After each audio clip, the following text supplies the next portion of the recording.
North to south, coast to coast, around the world. This is the Wells Report. Greetings, my name is John David Wells. What do we do here? We report the news, honestly, truthfully, fairly. We analyze the news for fact and bias. We point out both.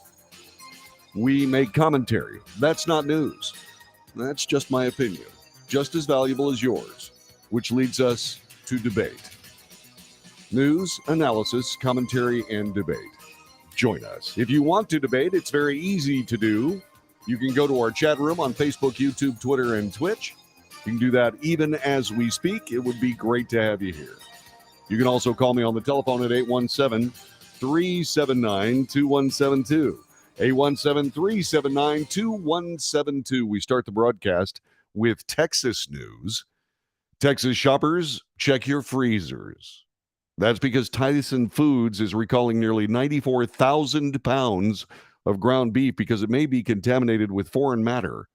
They're talking about in specifics, they're talking about a hard mirror-like material in the ground beef. The recall involves ground beef produced November 2nd at the Tyson Foods facilities in Amarillo, Texas. This is according to the Department of Agriculture's Food and Safety Inspection Service. Products include 5-pound and 10-pound packages of Hill Country Fare, 73% lean, 27% fat ground beef, and 5-pound packages of HEB, 80% lean, and 20% fat ground chuck. The products were sent to retailers in Texas, specifically HEB, Joe V's, Mi Tienda, and Central Market stores. Tyson Foods self-notified the USDA it had received consumer complaints about finding mirror-like material in ground beef products purchased from grocery stores. As of today, there have been no reports of injury because of the products impacted by the recall, according to the company. So once again, if you bought some Tyson Foods hamburger, you may have bought some of the 94,000 pounds of ground beef being recalled as we speak. And you can find, if you shopped at HEB, Joe V's, Mi Tienda, and Central Market stores, you may indeed be affected. Thought you'd like to know. It was an historic day today in that perhaps, I believe she is the longest serving Speaker of the House. Nancy Pelosi said she was not going to seek another leadership position in the House of Representatives. And great. And so that didn't happen before, but it's apparently happening now because when I tried this before, it didn't have a commercial in it. And now it has a commercial in it. And so there you go. All right, hang on just a couple. You see, I did try to fix this. I honestly did try to fix it. I swear to heavens that I did. Let's try this one more time. Nancy Pelosi saying adieu. To the floor at 6 years old. Never would I have thought that someday I would go from homemaker to House Speaker. In fact, I never...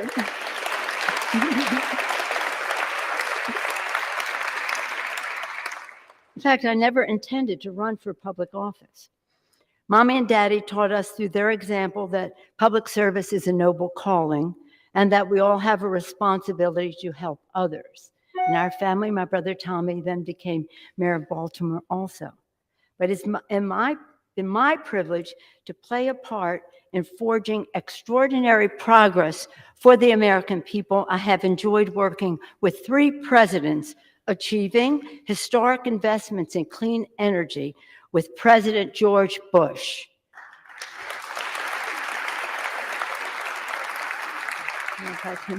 Transformative healthcare reform with President Barack Obama.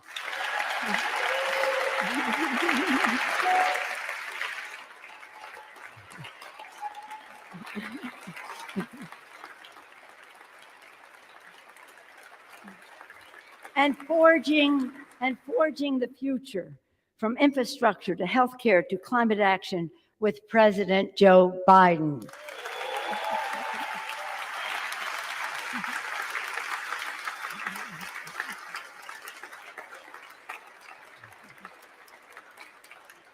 Now we must move boldly into the future, grounded by the principles that have propelled us this far and open to fresh possibilities for the future.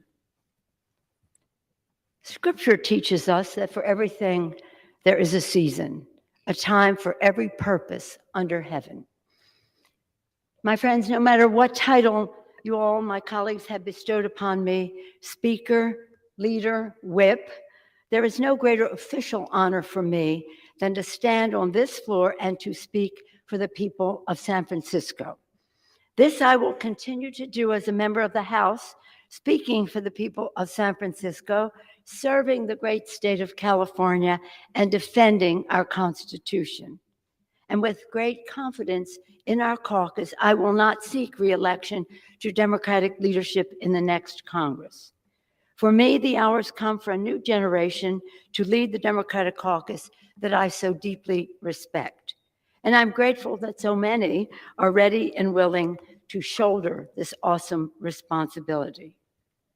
Madam Speaker, standing here today, I'm endlessly grateful for all of life's blessings, for my Democratic colleagues whose courage and commitment with the support of your families have made many of these accomplishments possible. In fact, could not have been done without you. For my dear husband, Paul, who has been my beloved partner in life and my pillar of support, thank you. We're all grateful for all the prayers and well wishes as he continues his recovery. Thank you so much.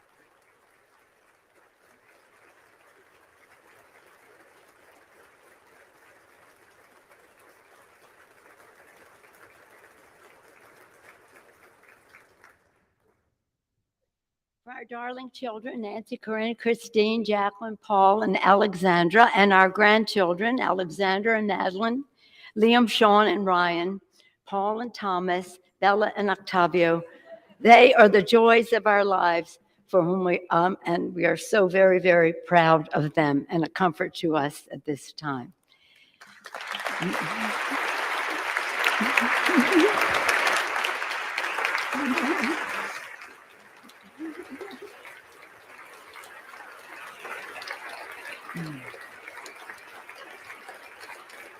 And for my brilliant, dedicated, and patriotic staff, under the leadership of Terry McCullough, working together, the finest group of public servants the House has ever known. Thank you all so much.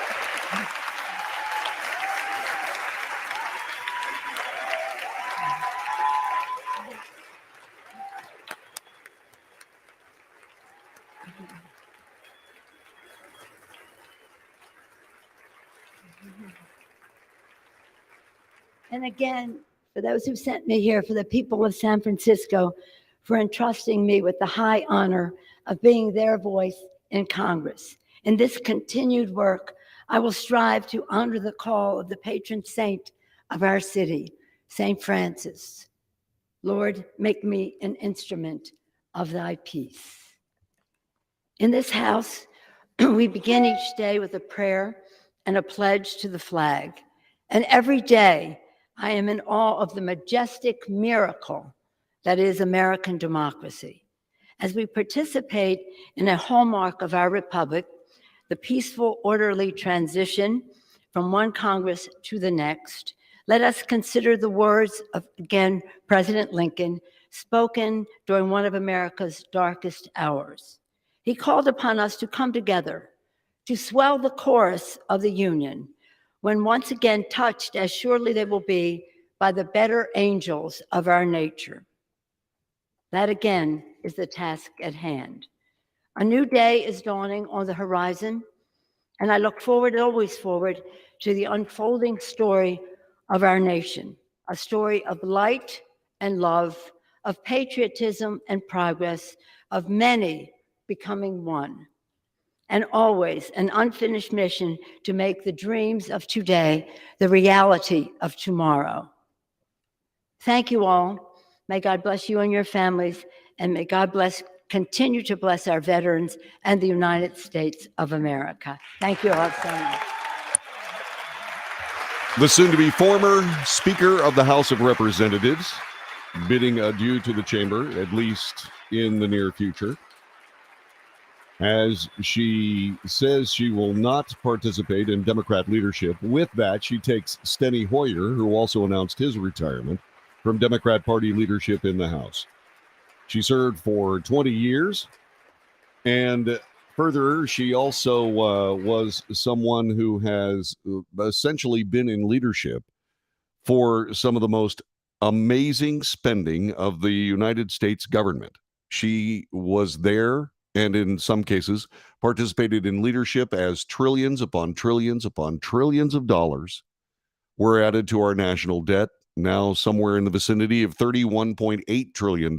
She's probably responsible, or at least was on the scene, for some 20 trillion of that. She did point out that she had worked with presidents, and we'll get to one that she left out. She said she was pleased to work with 3 presidents. She served under 4. More about that in just a moment.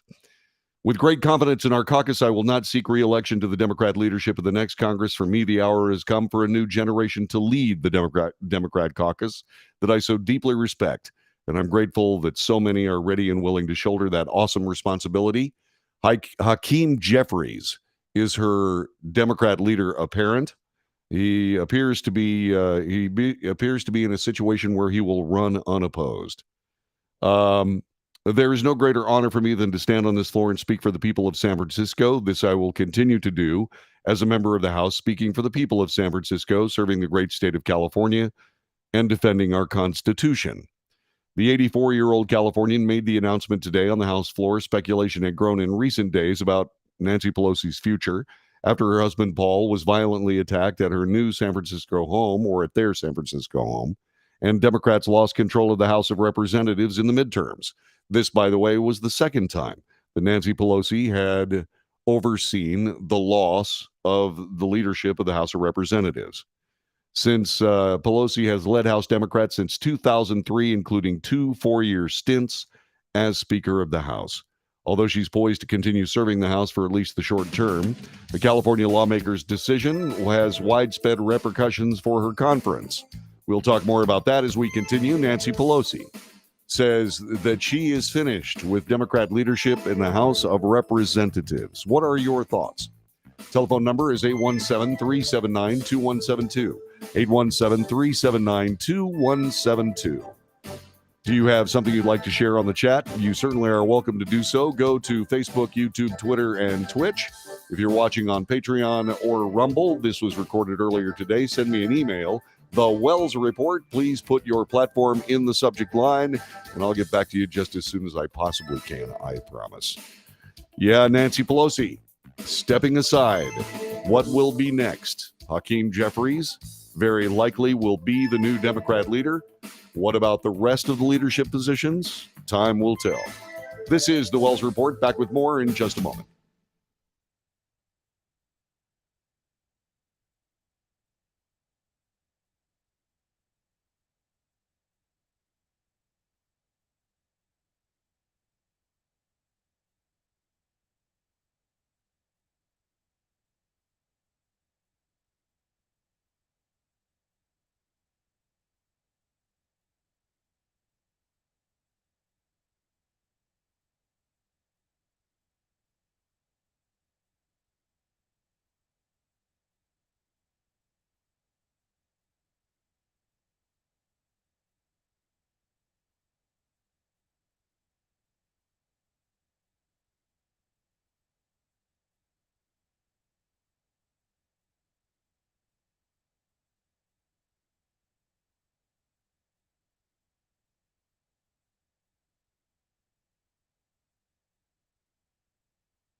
This is the Wells Report. My name is John David Wells. Thanks for joining us today. We are going over what is left after Nancy Pelosi has decided not to continue in her role in any leadership position with the Democrat Party in the House of Representatives.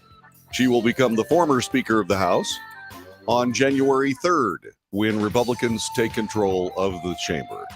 She will, as she says at this particular moment, she says she will continue serving the people of San Francisco. She was just reelected to her House seat.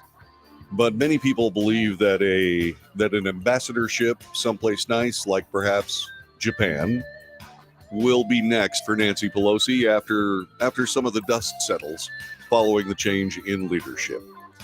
It is the Wells Report. Speaking of leadership in the House of Representatives, while she has decided to stick around for at least the short term, current members of the Democrat leadership, House Majority Leader Steny Hoyer of Maryland and House Majority Whip Jim Clyburn of South Carolina, very likely will step down as well. We've heard that Steny Hoyer will. Jim Clyburn may not. Both of those men are in their 80s. This would be a good time to go ahead and break that string. Pelosi's most likely successor appears to be House Democrat Conference Chairman Hakeem Jeffries of New York. Jeffries, first elected to Congress in 2012, is an astute fundraiser, already has the backing of the Congressional Black Caucus. Another potential contender is House Intelligence Committee Chairman Adam Schiff of California.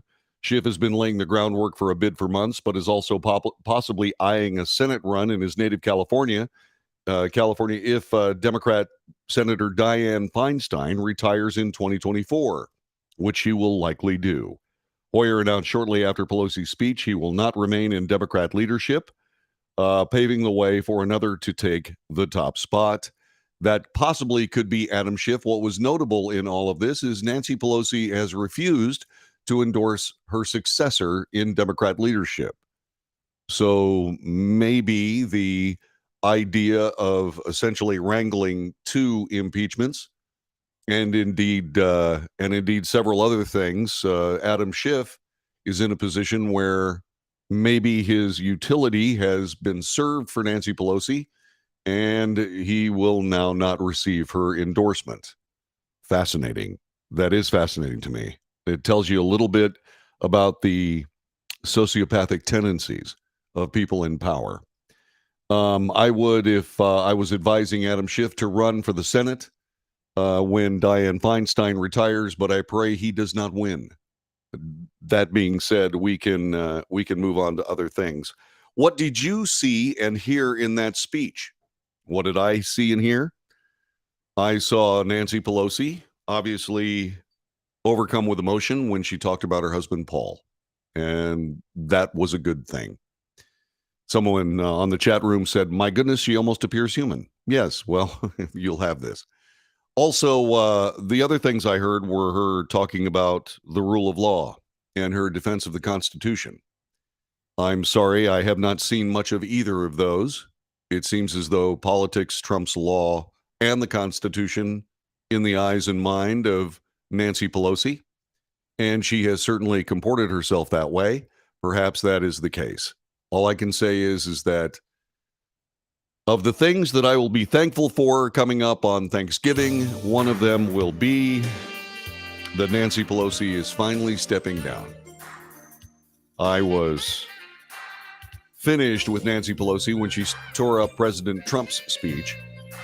She said she enjoyed working with 3 presidents. She worked with 4, but didn't enjoy it, apparently. And that mean-spirited and nasty, vile tearing of the State of the Union speech finished Nancy Pelosi in my mind from a standpoint of taking her seriously moving forward. Not that that matters, of course, but I thought I'd lay it out there because, once again, I'm really anti-Americans. In other words, if you're not someone who believes in the Constitution and the rule of law, and Nancy Pelosi has at least shown that she most certainly does not, I have very little use for you, and I hope she enjoys the rest of her life in peace. This is the Wells Report. We'll be back with more coming up in just a moment.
This is the Wells Report. My name is John David Wells. Our telephone number is 817-379-2172. 817-379-2172. Please join us. By the way, if you think this show has value, please share it with your friends. You can do that right now if you'd like. I would certainly appreciate it. Also, give us a thumbs up or a like or whatever that is. Those go a long way, and I sincerely appreciate it. So do the subscriptions. If you can help us out, that'd be fantastic. If you want to help us out financially, go to patreon.com/The Wells Report. patreon.com/The Wells Report. Toss me $1 a month. That would be awesome. If you could do that, I sure would appreciate it. And I thank all those people who have done that very thing. It's awfully nice. Some of the people in the chat room reacting to Nancy Pelosi's soon-to-be retirement. Yvonne says, I don't think the correct saint is guiding her. That's what she says. Let's see. Mike says, Saint Stoli, the patron saint of vodka. Yeah, okay. Lee Zimmerman, succinct, concise, as always. Bye-bye now. He says, bye. Let's see. Lee also points out that he doesn't believe that Nancy Pelosi is a Christian. Let's see what else. Free wine in the gallery. Her speaking glass of water is Smirnoff 100. America loves Smirnoff. What a country. Yeah. She's never worked for the citizens. She's always worked on her agenda, says Max. And first of all, great to see you again, Chief. The other thing about that is that Nancy Pelosi is one of the people that caused me to develop the idea of political sociopathy or sociopathy. These people only know what they know. They only want what they want, and they move forward in that manner. And I happen to believe that Nancy Pelosi is certainly one of those, if not the poster child for that very idea. That's just my opinion, but I thought I'd put that out there. And Yvonne says, "Aren't we glad to be finished with her as well?" Yeah, that's possible. One more piece of the swamp that leaves. Well, they leave eventually, and I'm glad that she's gone. Frankly, Lois feels the same way. She's delighted she's not leader. Wish she would go home. Yvonne says we can surely get the number of us watching the show live a lot higher than it is now. Yes, we can. Thank you, Yvonne. I appreciate that. Let's see what else. Let's see. FJB ruined my Keystone price. Yeah, that's possible. Let's see. Schaefer back in the day. Now she has to sit with the common representatives. Yes, she does, but I don't expect her to do that for long. I believe that President Biden will nominate her as the next ambassador to Japan, which is something that was brought up a little bit ago. Let's see what else. Pelosi will continue to pull six figures off the taxpayer for life. Correct. Let's see. Watch a member of the squad get into leadership. Not likely based on what I'm about to report to you. You might find a little bit more solace in that. Let's see. It's scary, but I don't want to consider the Democrats getting any worse. We certainly don't need that shrew up there. AOC in leadership would, I think, be not necessarily one of the death knells for the Democrat Party, but it'd be awfully close. They've got to get away from socialism as quickly as possible. Let's see. By the way, Beth Ann is showing her ESP capabilities. The Republicans had a very serious press conference today, which we will play in its entirety next hour. They made some stark accusations today, and they plan on embarking on several investigations, and I'll bring you all up to date on that. Let's see. Jess says, I'm sorry I came in when Nancy was on and didn't even say hi. So, hi, y'all. Hi, Jesse. How's it going? I had heard ambassador of Italy, but whatevs. That's possible, too. Let's see how she can take care of her district. I'm glad you brought that up, Randy, because San Francisco is a mess. San Francisco has always been one of the most beautiful cities in the world, but it is now a haven for just plain despair. The leadership of all of that city has really brought it to its knees. And I'm looking forward to something changing there. That's a beautiful, beautiful city. It's one of the only reasons I would ever go back to San Francisco or ever go back to California, and not for any length of time, just to hang around in the city. But right now, pass. Not interested. John says, JD, I agree with your opinion of putting AOC in leadership. Yeah, that would be exquisitely damaging to the Democrat Party. I don't think it would be something that they would even consider. Any Democrat abroad is an embarrassment to the United States. Yes, but that's one of those things that's a political cookie that are given to people at the end of their political careers. Let's talk a little bit about some of the dissension within the Democrat ranks. And I think you'll probably find this one heartening. I know I did. House Democrats suffered defeat in the 2020 midterm elections, reports Fox News. In January, after 2 years of having unified control of the House and Senate, the party will pass control of the House of Representatives back to Republicans. With the party's loss, House Speaker Nancy Pelosi, who has served in Congress since 1987, will hand over the Speaker's gavel. Current House Minority Leader Kevin McCarthy won the Republican designation for House Speaker yesterday. Day before yesterday. Actually, he was elected Republican leader. That may continue to be House Speaker. It's very likely it will, but just to be precise. Now, one day after it was projected that the GOP would take control of the House, Americans are pondering how the party lost control after months of preparation and preaching about issues they believed fared best with voters. Multiple factors contributed to the unsuccessful attempt by Democrats to retain control of the House.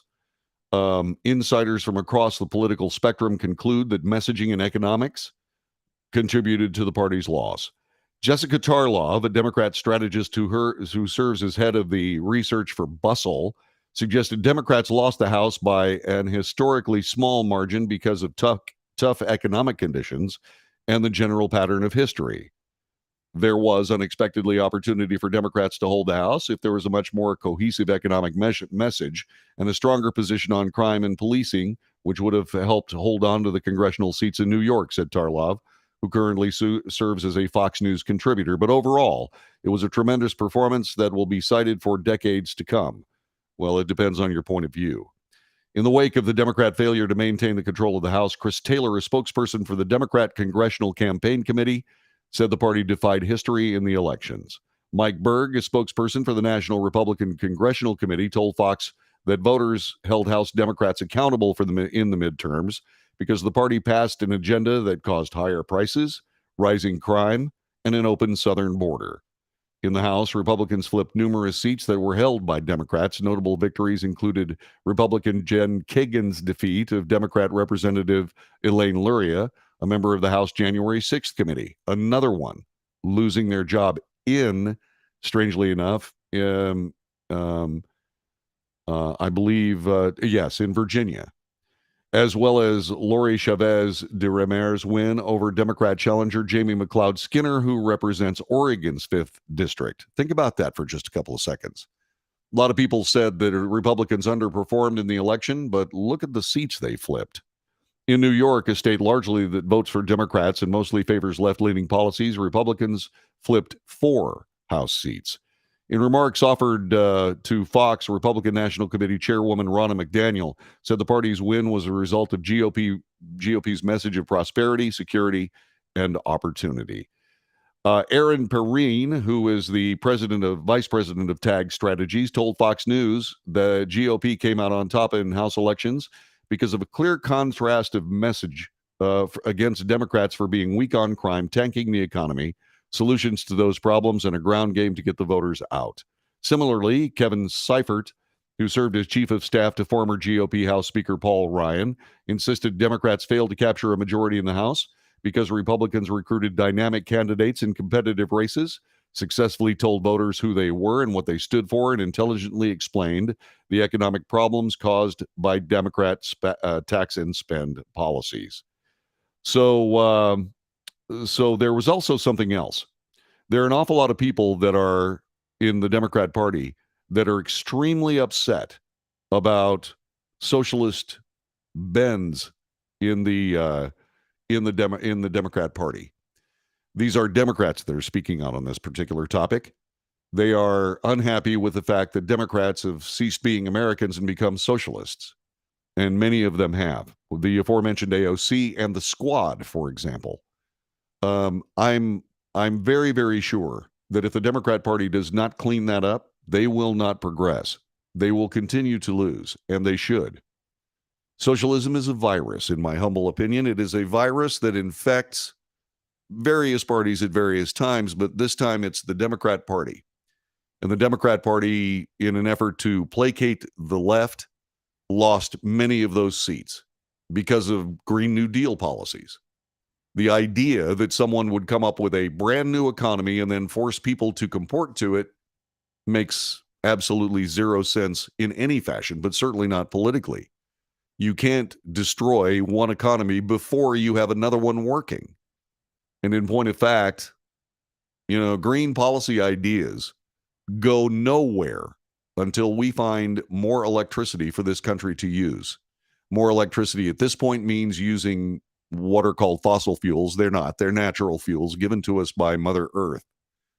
And until we are in a position where we can develop room temperature superconductors so that we can transmit electricity much more efficiently, until we suddenly realize that in order to have an electric future in this nation, we're going to have nuclear electricity. We're going to have nuclear power to generate electricity. We're simply going to have to do that.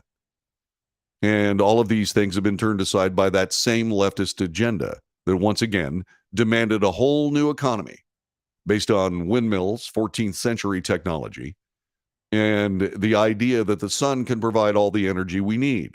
The sun simply cannot, at least until we're able to we're able to transmit electricity in a way that is, what we do is archaic.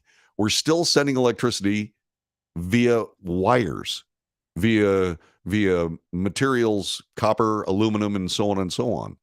And these things, this is just a no-go. Further, battery technology has got to improve. We have to have a way of storing that electricity in ways that are less toxic, less expensive, less heavy.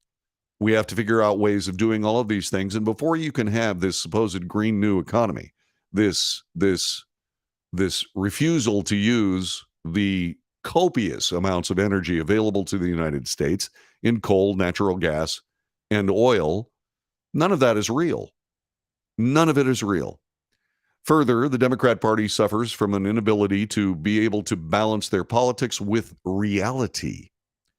The simple case of the matter is that human beings, if given an opportunity to lay around all day and have somebody bring them food and money, they will take that opportunity. If they're in a situation where they have to earn a living to be able to feed themselves, clothe themselves, keep themselves warm or cool, then they will do that as well. And the idea, and this is something that we touched on regarding San Francisco, the idea of, say, guaranteed income by Andrew Yang and so on will destroy the work ethic of the United States of America. It's just not something that it's not sustainable.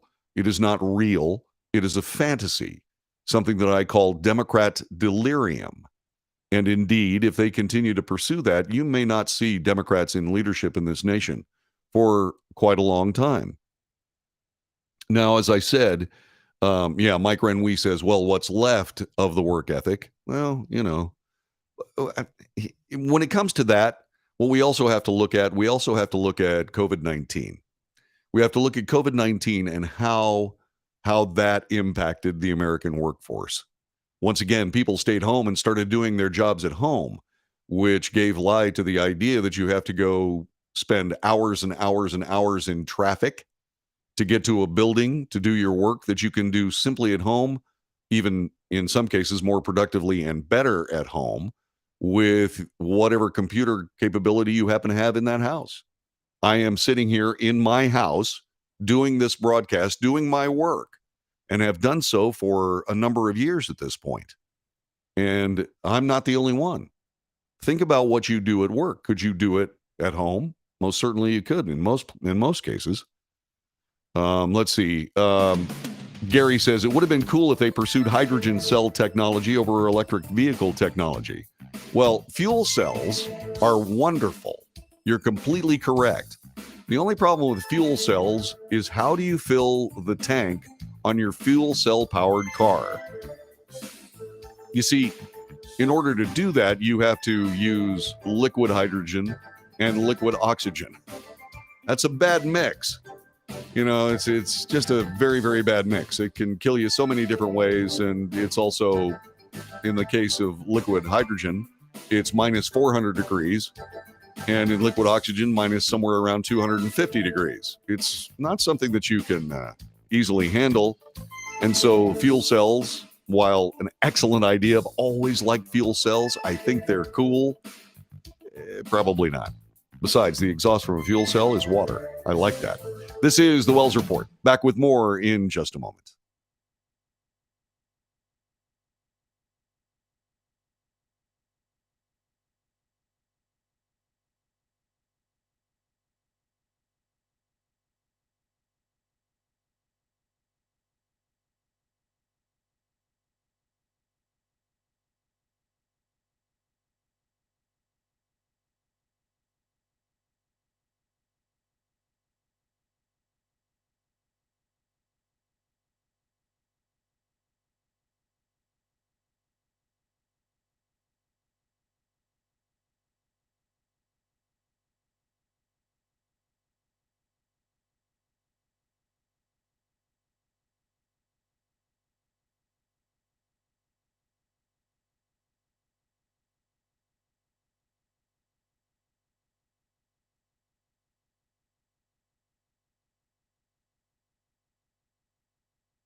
This is the Wells Report. My name is John David Wells. Our telephone number is 817-379-2172. 817-379-2172. Join us on the chat room. We'd love to have you. Thanks very much.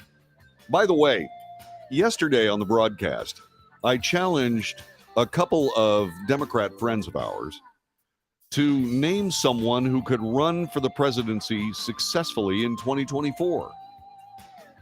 And I have to be perfectly honest with you, I did not get many answers, although Michelle Obama's name was brought up.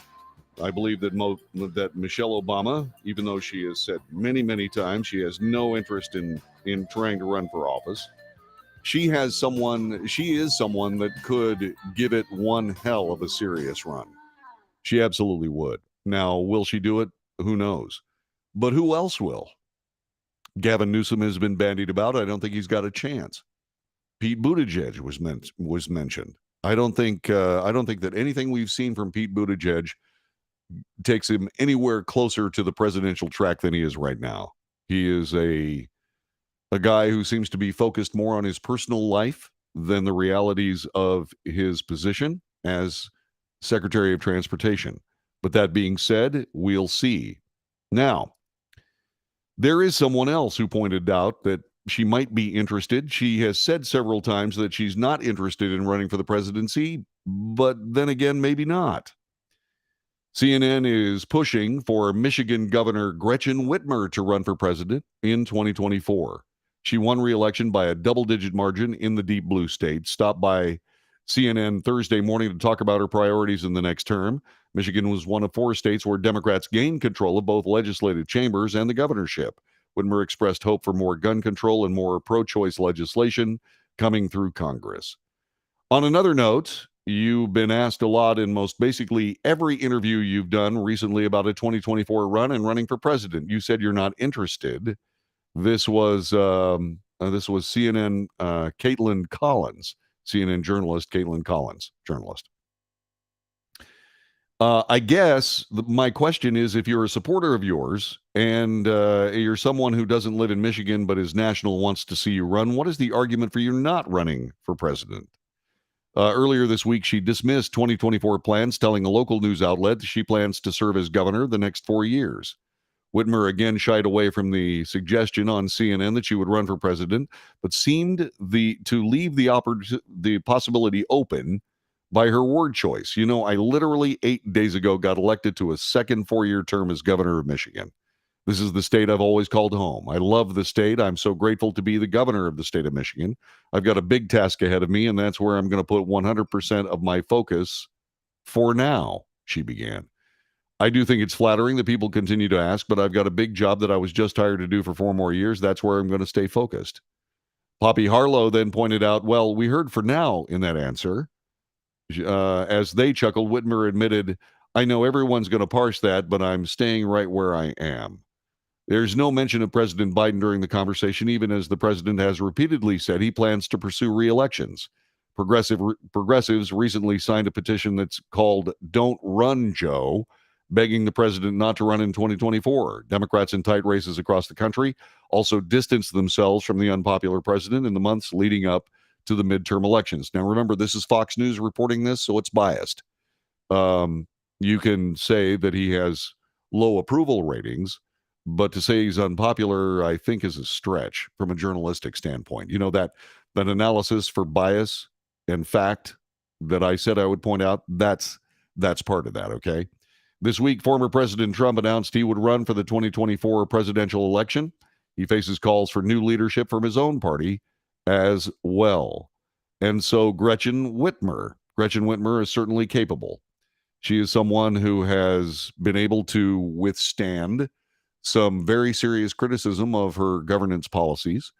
And the next 4 years, or at least 2 years, I don't know exactly how long they work out on the Michigan Assembly and the Senate. All I can say is for the next 4 years, she pretty much has single party control of Michigan. And it will be interesting to see what they do. I know a lot of people that live in Michigan. They're not interested in more gun control, and that's one of the first things she brought up. And so there you go. Let's see. Maryland's governor is being mentioned. Smart military man, humble background. Let's see. Langston, I don't know who that guy is. Can you go ahead and do a quick research on the Maryland governor and give me his name? I sure would appreciate that because, you know, like it or don't, there will be a national conversation, which strangely, and this is something I've always been annoyed about. President Trump announced for the presidency yesterday, or day before yesterday, it was at night, yesterday's news cycle.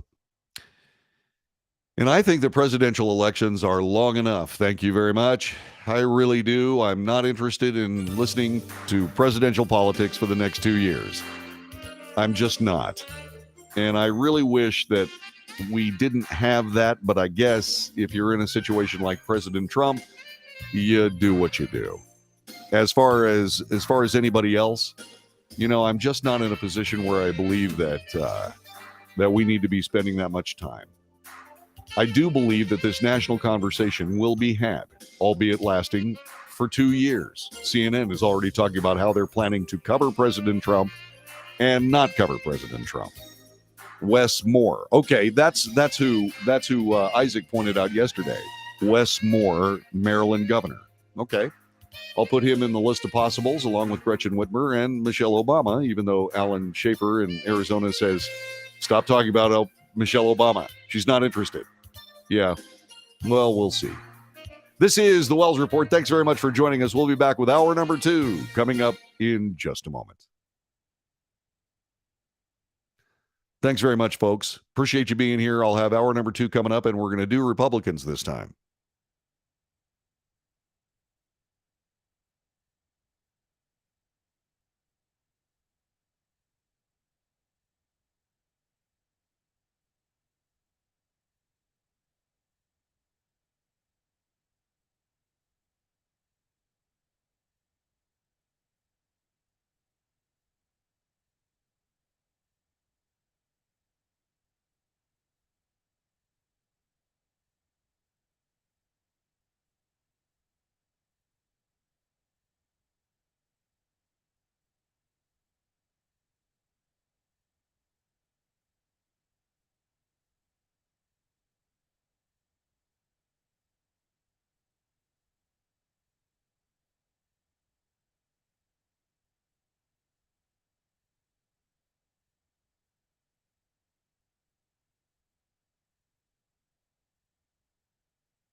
North to south, coast to coast, around the world. This is the Wells Report. My name is John David Wells. What do we do here? We report the news, honestly, truthfully, fairly. We analyze the news for fact and bias, and we point out both. Doesn't matter which direction it's coming from, bias in the news is bad. We make commentary. That's not news. That's just my opinion. And it's just as valuable as yours. And so we debate. News, analysis, commentary, and debate. This is the Wells Report. Earlier today, Republicans gathered and had a very serious press conference regarding various serious charges that do indeed implicate President Joe Biden. Before we get into this, I want to make something abundantly clear. I am not a big believer in Republicans, Democrats, politicians playing Perry Mason. I'm not a big believer in political enforcement of law. When it was happening to President Trump, I spoke out vociferously against it. In this particular case, I will speak out vociferously against it. I will add one caveat. The FBI, the CIA, the Department of Homeland Security, the NSA, the IRS, etc., all politicized. Law enforcement cannot be political. It cannot be. Law in the United States is blind. Law in the United States is equal. To not pursue that when you are involved in federal law enforcement leads to this kind of stuff. Now, Republicans had pointed out that they were going to investigate many, many things having to do with the first 2 years of the Biden administration. But I made it clear that when President Trump was not allowed to present his side during the January 6th committee, it turned into a lynch mob, and I have no interests in the ravings of lynch mobs. I have no interest in it. If that's what the Republicans do, I will have no interest in it. I believe that if you are going to play political law enforcement, you have to follow the rules of the Constitution, the Bill of Rights, and that means letting the other side have their say. Whether the Republicans do that or not is open for debate.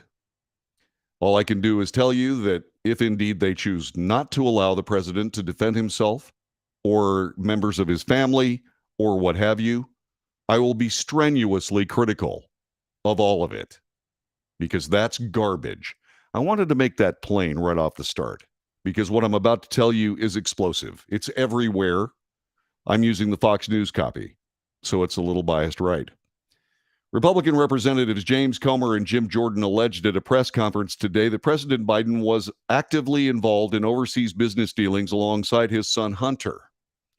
Comer, citing whistleblowers, asserted that the Biden family had, quote, flourished and became millionaires by simply offering access to the family. Was Joe Biden directly involved with Hunter Biden's business deals? And is he compromised? That is our investigation, said Comer. Comer is the incoming chair of the House Oversight Committee. Jordan is expected to chair the Judiciary Committee. The representatives allege that Hunter Biden and Joe Biden participated in waste, fraud, and abuse in international business dealings. The Republicans issued a report outlining the findings.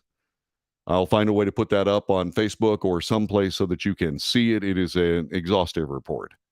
Republicans say they've uncovered evidence of conspiracy to defraud the United States, wire fraud, violation of the Foreign Agents Registration Act, money laundering, tax evasion, and other crimes. During the press conference, Comer said he believed Oversight Committee has lost much of its credibility in recent years, which he blamed on California Representative Adam Schiff. The committee promised today to update the press and public with concrete findings.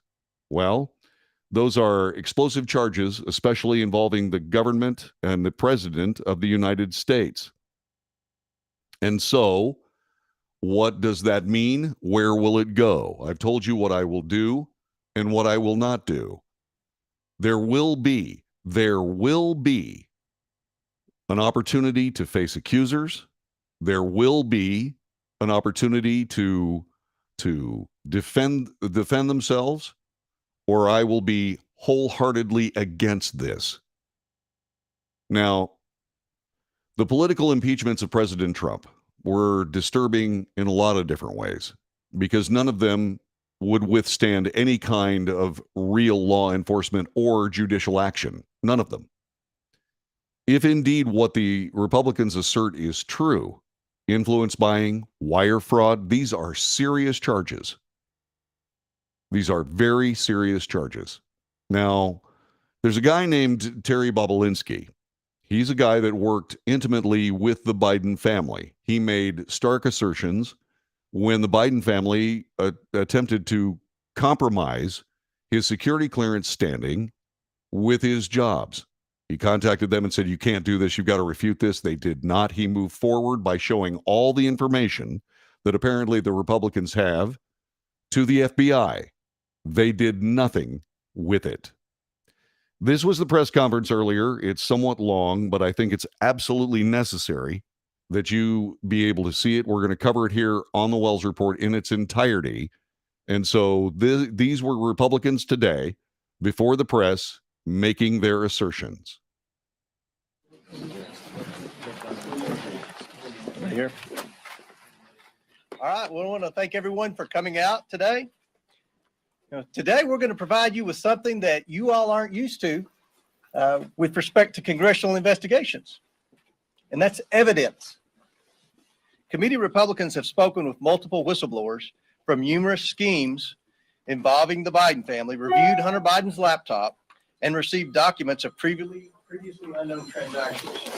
What we found are business plans aimed at targets around the world based on influence coverage, including with people closely tied to foreign governments like China, of the United States, where the Biden family swindled investors of hundreds of thousands of dollars, all with Joe Biden's participation. In 2019, shortly after announcing his campaign for president, Joe Biden told the American people he had nothing to do with and never had conversations with his family about their business dealings. That was a lie.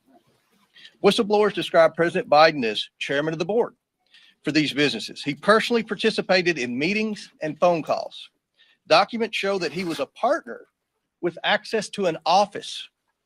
To be clear, Joe Biden is the big guy. This evidence raises troubling questions about whether President Biden is a national security risk. Why not have it all? Oh, goody. So sorry about that. Let's get back to the press conference. Compromised by foreign governments. Despite the president's claim that he wasn't involved in Biden family business schemes, these photos show Joe Biden meeting with his family associates while vice president. Right there behind Paul. 4 different pictures. Committee Republicans have identified over 50 countries the Biden family sought businesses in. On the international side of the Biden family business, the deals were often led by Hunter Biden. And that map there behind Clay shows all the countries where the Bidens had a footprint in international business dealings. The investigation reveals a family that engaged with some of America's most powerful adversaries, planning to sell one of the largest sources of cobalt for electric vehicles in the world to the Chinese, for example. The Bidens flourished and became millionaires by simply offering access to the family. Among the dozens of shell companies the Bidens set up, there were millions of dollars of wire transfers, flights on Air Force Two to conduct personal business, and meetings with heads of state, all while Joe Biden was aware of what was happening. All the while, he turned a blind eye. Many transactions related to these businesses have raised red flags at U.S. banks. A suspicious activity report, or SAR, is a document a bank must file with the Treasury Department when a transaction is suspected to be related to money laundering or fraud or other types of criminal activity. Accumulated over 150 SARs. One SAR generated by an American bank to the Treasury Department connects Hunter Biden and his business associates to international human trafficking, among other illegal activities. The money that was being made from foreign principals in the same room as Joe Biden was increasingly spent on furthering illegal activity. The SARS showed that Hunter Biden was conducting business with suspected human traffickers. The money gained through influence peddling was funneled to a suspected criminal enterprise, again, one linked to human trafficking. We have repeatedly called on the Biden Treasury Department to release additional financial documents to committee Republicans, but thus far Treasury has refused. We want to know what the Biden administration is trying to hide from the American people and why they are not being transparent. We also found evidence Hunter Biden sought to evade these SARS using his financial advisor, coincidentally a Clinton administration official. We will continue to pursue all evidence, and specifically the SARS and bank records in the new Congress. As part of our investigation, we have evidence that the finances, credit cards, and bank accounts of Hunter and Joe Biden were commingled, if not shared. And on some accounts, at least, red flags were raised by banks to the account owner or owners indicating suspicious or illegal activity. One of Hunter's closest associates, Eric Sherwin, was accessing Joe Biden's money and writing checks to reimburse Hunter. Sherwin arranged the Biden's international deals around the world. At the same time, he was a frequent visitor to the White House and Joe Biden during the Obama administration, visiting close to 30 times and sometimes with international business partners and Hunter, according to Hunter's calendar. Sherwin was also the president of Hunter's company and was appointed by President Obama to a position in the administration. After an apparent falling out with Sherwin, Hunter began coordinating business himself, and increasingly the deals brought in Joe Biden as a direct equity holder. One of these deals involves the sale of American natural gas to China. Evidence suggests Joe Biden had a 10% equity stake through his son. And behind Glenn and Andrew is a map from Hunter's laptop. This was a PowerPoint presentation on his laptop in Chinese that they used in working with the Chinese. Now, let's think about this for a second. At a time when Americans are suffering from high energy prices because of this administration's terrible energy policy, we find evidence that Hunter Biden and Joe Biden were involved in a scheme to try to get China to buy liquefied natural gas, and from a whistleblower to try to get their foot in the door with China starting to purchase an interest in natural gas drillers. Now, people in the Dakotas, what about China starting to buy into our American energy industry at a time when we have an energy crisis because of the bad policies of the Biden administration? Now let that sink in. Hunter brought in millions of dollars from this deal from entities tied to the Chinese government. In emails obtained by committee Republicans, Hunter wanted keys made for Joe Biden and Jim Biden, his office mate. And so what we see here is we see some very stark, serious allegations being made against Hunter Biden and the President of the United States. This happened earlier today. We are going to do our best to try to improve some of the actual presentation aspects of this. This particular video not synced and the audio is a little bit squirrely, so we'll try to figure out if I can get that done.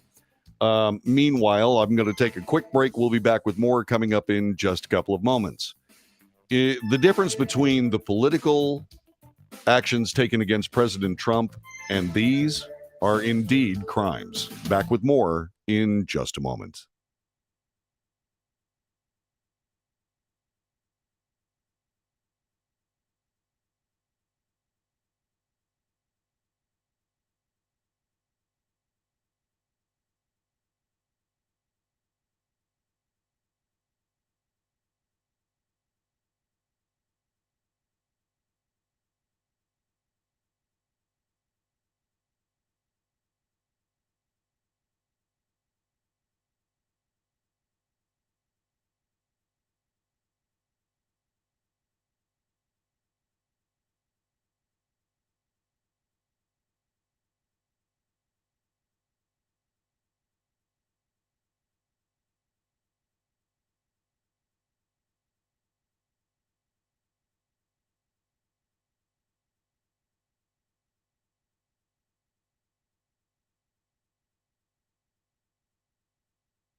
This is the Wells Report. My name is John David Wells. As I said earlier this hour, there were explosive accusations made by the Republicans soon to be in power in the House of Representatives.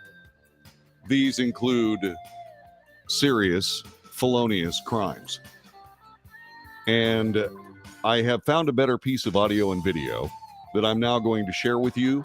This is from C-SPAN earlier today. It may be a little bit repetitive. Please accept my apologies. But this is important information that I believe you should know. And that's why we're playing this in its entirety.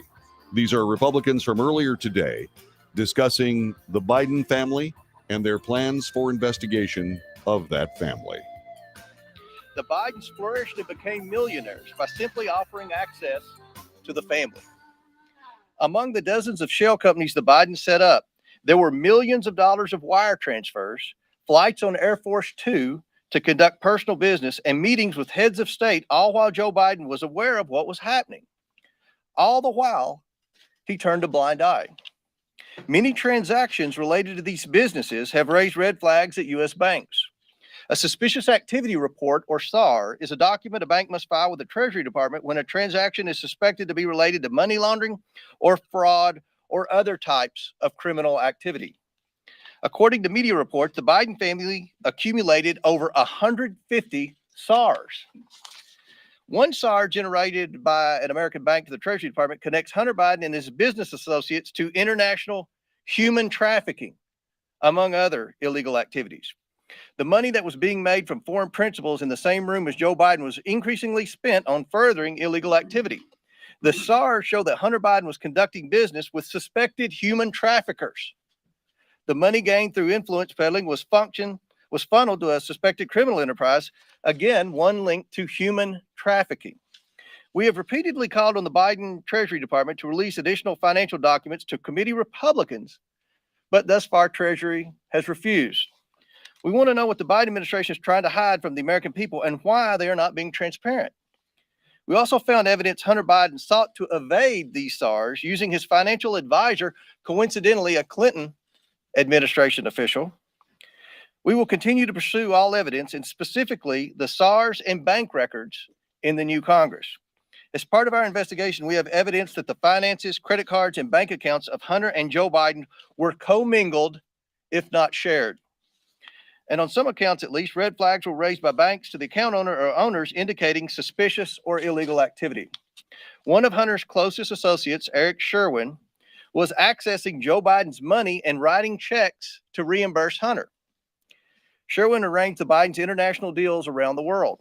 At the same time, he was a frequent visitor to the White House, and Joe Biden during the Obama administration, visiting close to 30 times, and sometimes with international business partners and Hunter, according to Hunter's calendar. Sherwin was also the president of Hunter's company and was appointed by President Obama to a position in the administration. After an apparent falling out with Sherwin, Hunter began coordinating business himself, and increasingly the deals brought in Joe Biden as a direct equity holder. One of these deals involved the sale of American natural gas to China. Evidence suggests Joe Biden had a 10% equity stake through his son. And behind Glenn and Andrew is a map from Hunter's laptop. This was a PowerPoint presentation on his laptop in Chinese that they used in working with the Chinese. Now, let's think about this for a second. At a time when Americans are suffering from high energy prices because of this administration's terrible energy policy, we find evidence that Hunter Biden and Joe Biden were involved in a scheme to try to get China to buy liquefied natural gas, and from a whistleblower to try to get their foot in the door with China starting to purchase an interest in natural gas drillers. This is the Wells Report. My name is John David Wells. Again, I'm sorry for the repetition here. I tried to find a better video, and I found one from C-SPAN, and we'll continue to share this. A press conference earlier today. Questions were indeed asked by the press. We'll have that for you as well. This is the Wells Report. We'll be back with more coming up in just a moment.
This is the Wells Report. My name is John David Wells. Republicans today, after retaining or gaining a 218-seat majority in the House of Representatives, and thus will take power January 3rd, came to the microphones and made explosive allegations against not just Hunter Biden, but the President of the United States. We are covering that press conference. It will spill over into next hour, but I think you need to see it. And if you are watching this hour, make sure you listen to the next hour and watch the next hour as well, because this will continue into that hour. Getting back to the press conference now, from Republicans in the House of Representatives vowing to investigate the president, his son, and many other things. This is the Wells Report. This continues. Now let's continue with the press conference. And people are in outrage over China buying farmland in the Dakotas. What about China starting to buy into our American energy industry at a time when we have an energy crisis because of the bad policies of the Biden administration? Now let that sink in. Hunter brought in millions of dollars from this deal from entities tied to the Chinese government. In emails obtained by committee Republicans, Hunter wanted keys made for Joe Biden and Jim Biden, his office mate. He provided Joe Biden's personal cell number and called him his partner. The other partners in that deal were two people closely tied to the Chinese Communist Party. And that's the behind Andy and Jim.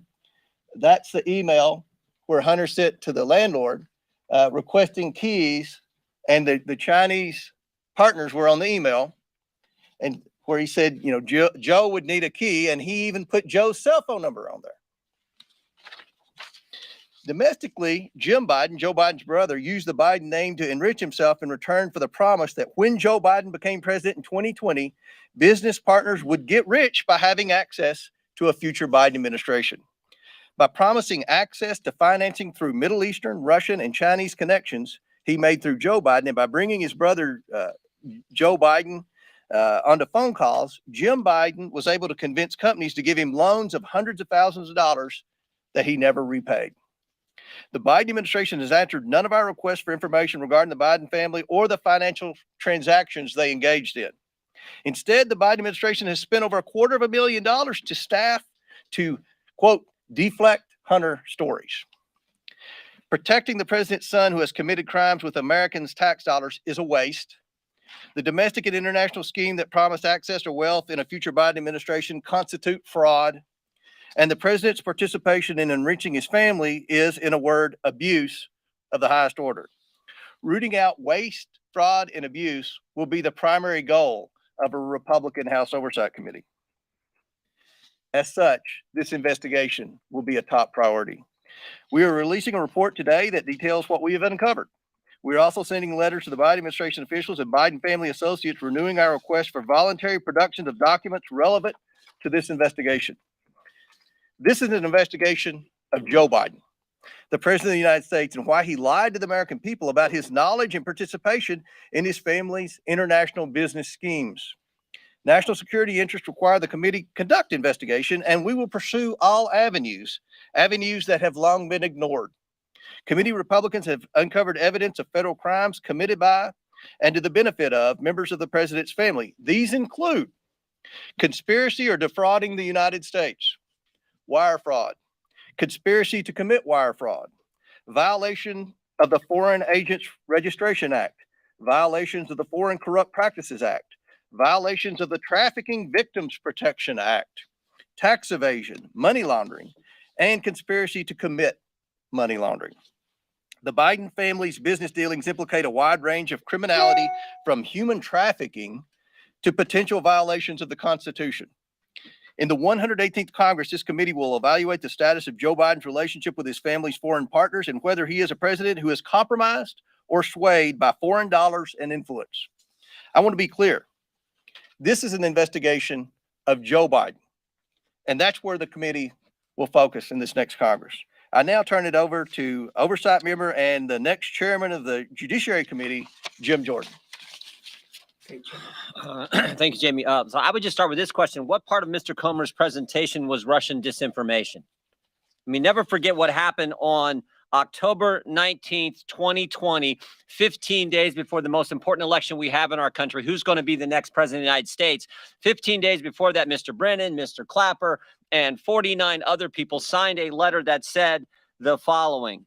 It is for these reasons that we write to say that the arrival on the U.S. political scene of emails purportedly belonging to Vice President Biden's son, Hunter, has all the classic earmarks of a Russian information operation.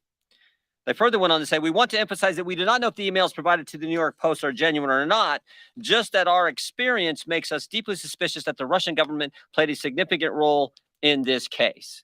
And of course, that letter became the pretext for suppressing this story, again, just days before the most important election we have in our country. So I would ask this, was J.P. Morgan's suspicious activity report to the Treasury Department, was that just a classic earmark of a Russian information operation? How about when Hunter Biden sent the email that Mr. Comer pointed to, sent the email asking for keys to his new office space, one for himself, one for President Biden, one for his uncle Jim Biden, and one for the emissary for the chairman of the Chinese energy company, CFCC. Was that just Russian disinformation operation in place? What part of Mr. Comer's presentation prompted the FBI to go to Facebook and say, hey, you want to be on the lookout for Russian misinformation here this election season? What part of his presentation would prompt that? And I think it's also important to understand, never forget how this story has changed. I mean, think about this. When it started off, it was, no, it's not his laptop. It's not his laptop. Then it was, well, it's his laptop, but remember, it's Russian disinformation and no one did anything wrong. Then it was, well, maybe he did something wrong, but President Biden didn't know about it. And now it's, well, maybe President Biden knew about it and was involved, but it didn't influence his decisions. In fact, yesterday, there was a story in Politico which said that. The story in Politico yesterday, investigating the investigators, dim strategists to launch counterpunch to House GOP. Story in Politico yesterday, here's what I said in there, quote, no evidence has publicly emerged that Joe Biden's decisions were affected by his son's business dealings. Wow, we've went from it wasn't his laptop and it was Russian disinformation to, oh, whatever was in there didn't affect the president's business dealings, even though he was involved, even though the laptop was real, even though it wasn't disinformation. That's how far we've come. So I think I think there are all kinds of questions that need to be answered, and we're determined to get there. Here's some of them that I have. Did the FBI brief Twitter as well? We know they briefed Facebook. We know that had an impact on the election. There's been surveys done where thousands and thousands of voters across this country said it might have impacted their decision in the election in 2020. Did the FBI brief any of the 51 former intelligence officials who signed that letter? Again, that letter that became the pretext for suppressing this story. Who did the briefings? Who briefed Facebook? Here's a name that I think is interesting. Timothy Thibault. So Mr. Thibault, now remember, we just did a report 2 weeks ago, Judiciary Committee, a report that talked about the political influence and the political shenanigans going on in our Justice Department based on 14 FBI agents who've come talk to our office as whistleblowers. One of those agents said, and this is the term he used, he said, at the highest levels of the FBI, specifically the Washington field office, he said it's rotted to the core. Not talking about rank and file agents. They're doing good work. Talking about the top people at the Washington field office. We had another whistleblower who brought up the name Mr. Thibault and said Mr. Thibault is pressuring agents to catalog and categorize cases in a specific way to satisfy this narrative about domestic violence extremism. But what's interesting is a different whistleblower, one who didn't come to our office, a different whistleblower who went to Senator Grassley's office, said that Mr. Thibault, by the way, the head of the special agent in charge at the Washington field office, Mr. Thibault is also the guy who suppressed information about the Hunter Biden story in October of 2020. I'd like to talk to Mr. Thibault. In fact, we have asked to talk to Mr. Thibault, even though he said publicly, I welcome a chance to answer questions. He's refused to come in and talk to us. That's someone we need to talk to. Why has the Biden administration suddenly changed their position on suspicious activity reports? Used to be, Mr. Comer wanted to see him. Any member of Congress, any chairman wanted to see him, any ranking member wanted to see him, any member of Congress, any committee, you got a chance to see him. Suddenly, no, we can't see him.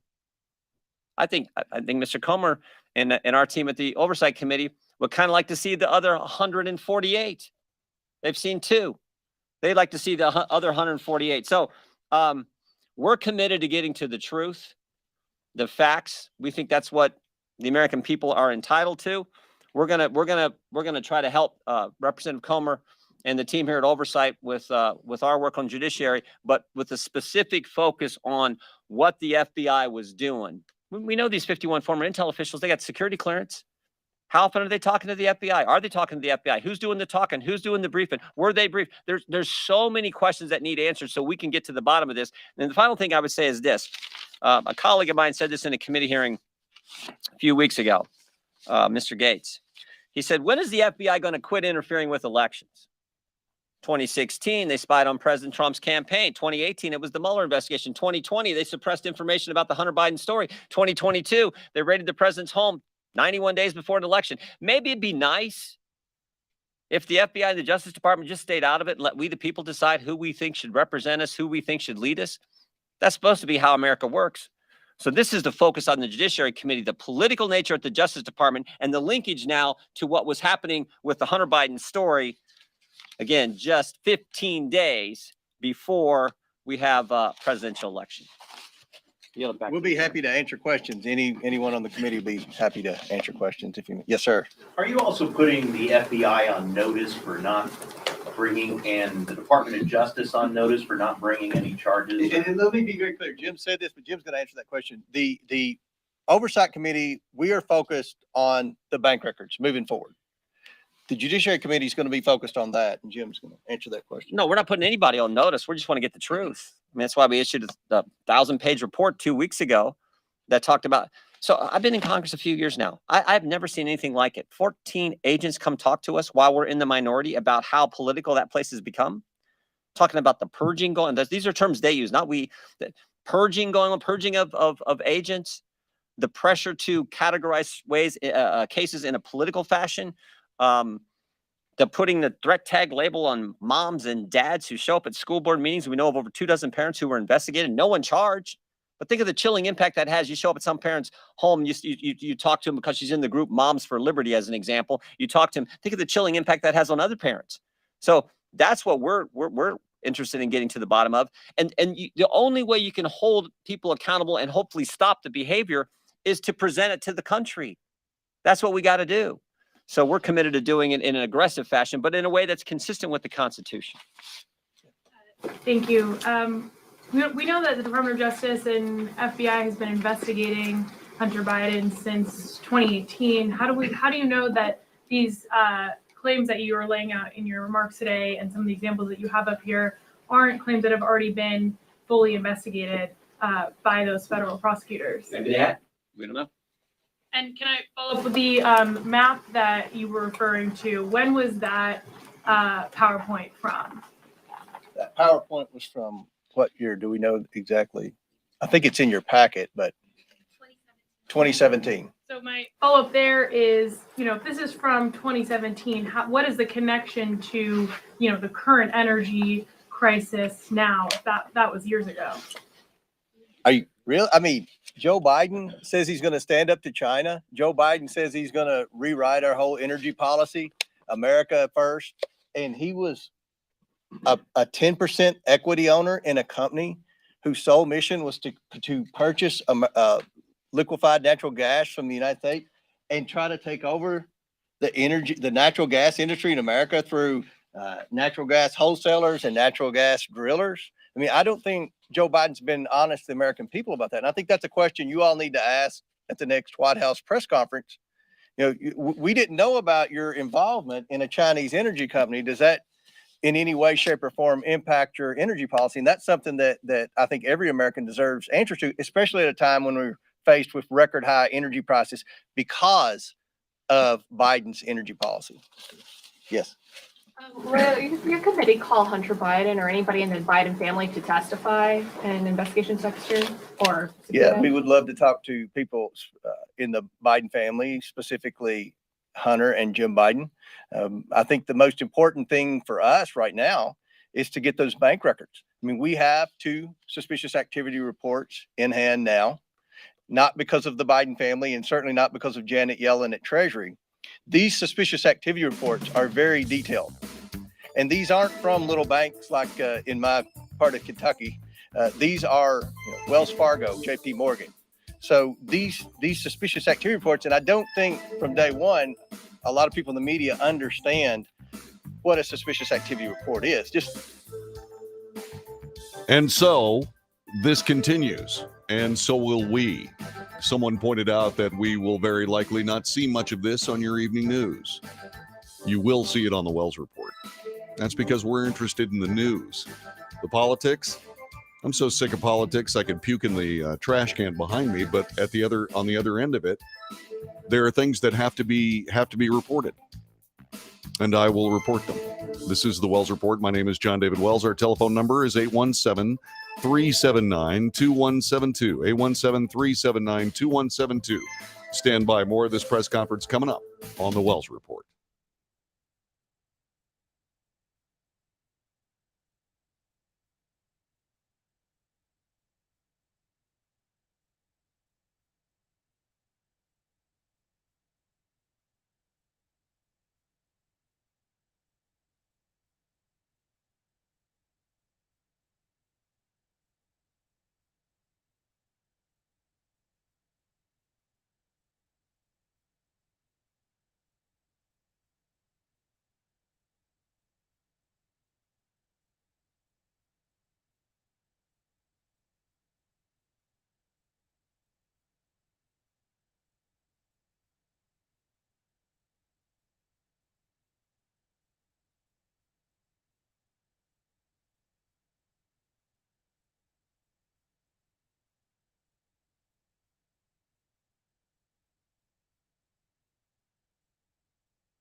This is the Wells Report. My name is John David Wells. I want to point out that what we are seeing here are politicians making allegations. None of this is true until pronounced so in a court of law. You need to keep that in mind. I wasn't going to put up with it when they were trying to take out President Trump, and I'm not going to put up with politicians trying to take out President Biden unless they have truth. The FBI had Hunter Biden's laptop. They had all this information. Terry Bobolinsky presented all of the information you're seeing to the FBI. They did nothing with it. Now it's in the hands of politicians. That is a failure of the FBI. Is it politically motivated? Jim Jordan is going to find out. All we can do is present the news as it lies on the table, and that is what we're doing. We'll continue with the press conference now. Republicans earlier today making serious allegations against the President of the United States. Just so you know, suspicious activity reports were created after September the 11th as a way for the government to be able to track foreign transactions into American terror cells. Over time, it's expanded to include things like money laundering and other types of criminal activity. Because when in September 11th, remember, the banks knew that these terrorists were getting wire transfers from Saudi Arabia, but the FBI and the federal authorities didn't. So that was how these were created. Under President Bush, under President Obama, and under President Trump, any committee in Congress could have access to those suspicious activity reports. But when Joe Biden became president, he changed the rules. Now, does anyone here doubt my suspicion that he changed the rules because his son and possibly himself had 150 suspicious activity reports? Are we the only ones that find that odd that Joe Biden would change the rules when he became president? In fact, Maxine Waters had legislation to change the rules back. She didn't know why he changed the rules. And she had a bill, and part of the language in the bill was to override that rule and give Congress the access to those suspicious activity reports again. I actually voted for Maxine Waters' bill because that was in there, and I don't vote for a lot of Maxine Waters bills. So, yes. Thanks, Congressman, for doing this. A question for both of you. I'm wondering if you might be able to confirm that your committees will be investigating Speaker Pelosi and the Department of Justice for their treatment of defendants jailed in connection with January 6th, a promise that potentially Speaker McCarthy made to the House Freedom Caucus earlier this week. He's the Department of Justice guy. We're focused on, you saw our report. Well, maybe you didn't. I hope if you didn't, you take time to read it. We're focused on how political our Justice Department has become. It's not a question of if they are political, if they are. They're making decisions on a political basis. We're going to look at all that. See, and the treatment of We're looking at January 6th We're looking defendants at specifically. umbrella of political operations at the Justice Department, all the way back to the very first whistleblower came to us over a year ago. About a year ago, I should say, regarding the school boards issue. So we're concerned about anything that is being done in a political fashion at the Justice Department, because remember, you got to step back. It's supposed to be, in this great country, the greatest country ever, it's supposed to be equal treatment under the law. And when you have a Justice Department that's not following that fundamental principle I think that sets our country apart from all others, that is a major problem. Do you think the January 6th insurrectionists have been wrongly imprisoned? I didn't say anything. All I said is we're going to look at the politics at the Justice Department based on the fact that we have had 14 different, actually more than 14 now, whistleblowers come talk to us. That's what we're going to focus on. My last question is just, what are the grounds If to we can investigate? keep it about Hunter Biden, this is kind of a big deal, we think. If we can keep it about Hunter Biden, that would be great. Some Yeah, Republicans, go. I just wanted to piggyback, because she said that for January 6th, just what you're planning to do with the January 6th investigation. It seems like you guys. I think also have that's a questions question. for the FBI. I think that's a question for Kevin McCarthy. That we're focused on a lot of investigations now. I've been very transparent with the media on it. That wasn't one of them, but yes. Okay, so can you kind of preview how this is going to play out? So it sounds like your focus initially is going to be on these suspicious activity reports, which you endeavor to receive somehow. Is that going to be through potentially subpoenaing a bank? And then once you receive those, are you expecting a smoking gun from that, or is that going to lead to more avenues? And then finally, what deliverable are you expecting? Another report? Or is this do you see this terminating in some sort of referral? How do you see this playing out? Well, obviously, with the two that we already have, they've opened. How did you get those? Well, we can't reveal our sources, but the two are on the internet, so you can dig and find them. They're out there, but we verified they're 100% factual. And I'm not questioning that, Right. but if you got that from an individual, why would that individual have two? That's a great question. I'm glad you asked that question. Because again, I don't think a lot of people in the media and in Congress, for that matter, understand a suspicious activity report. Byron Donalds does. He's a financial expert. I've had the honor of being on a bank board. When you get a suspicious activity report, it flags every account that's had a transaction within a certain time period. Am I right, Bob? So the suspicious activity report that we have shows where Hunter Biden purchased whatever with an escort service. The escort service then paid the prostitute.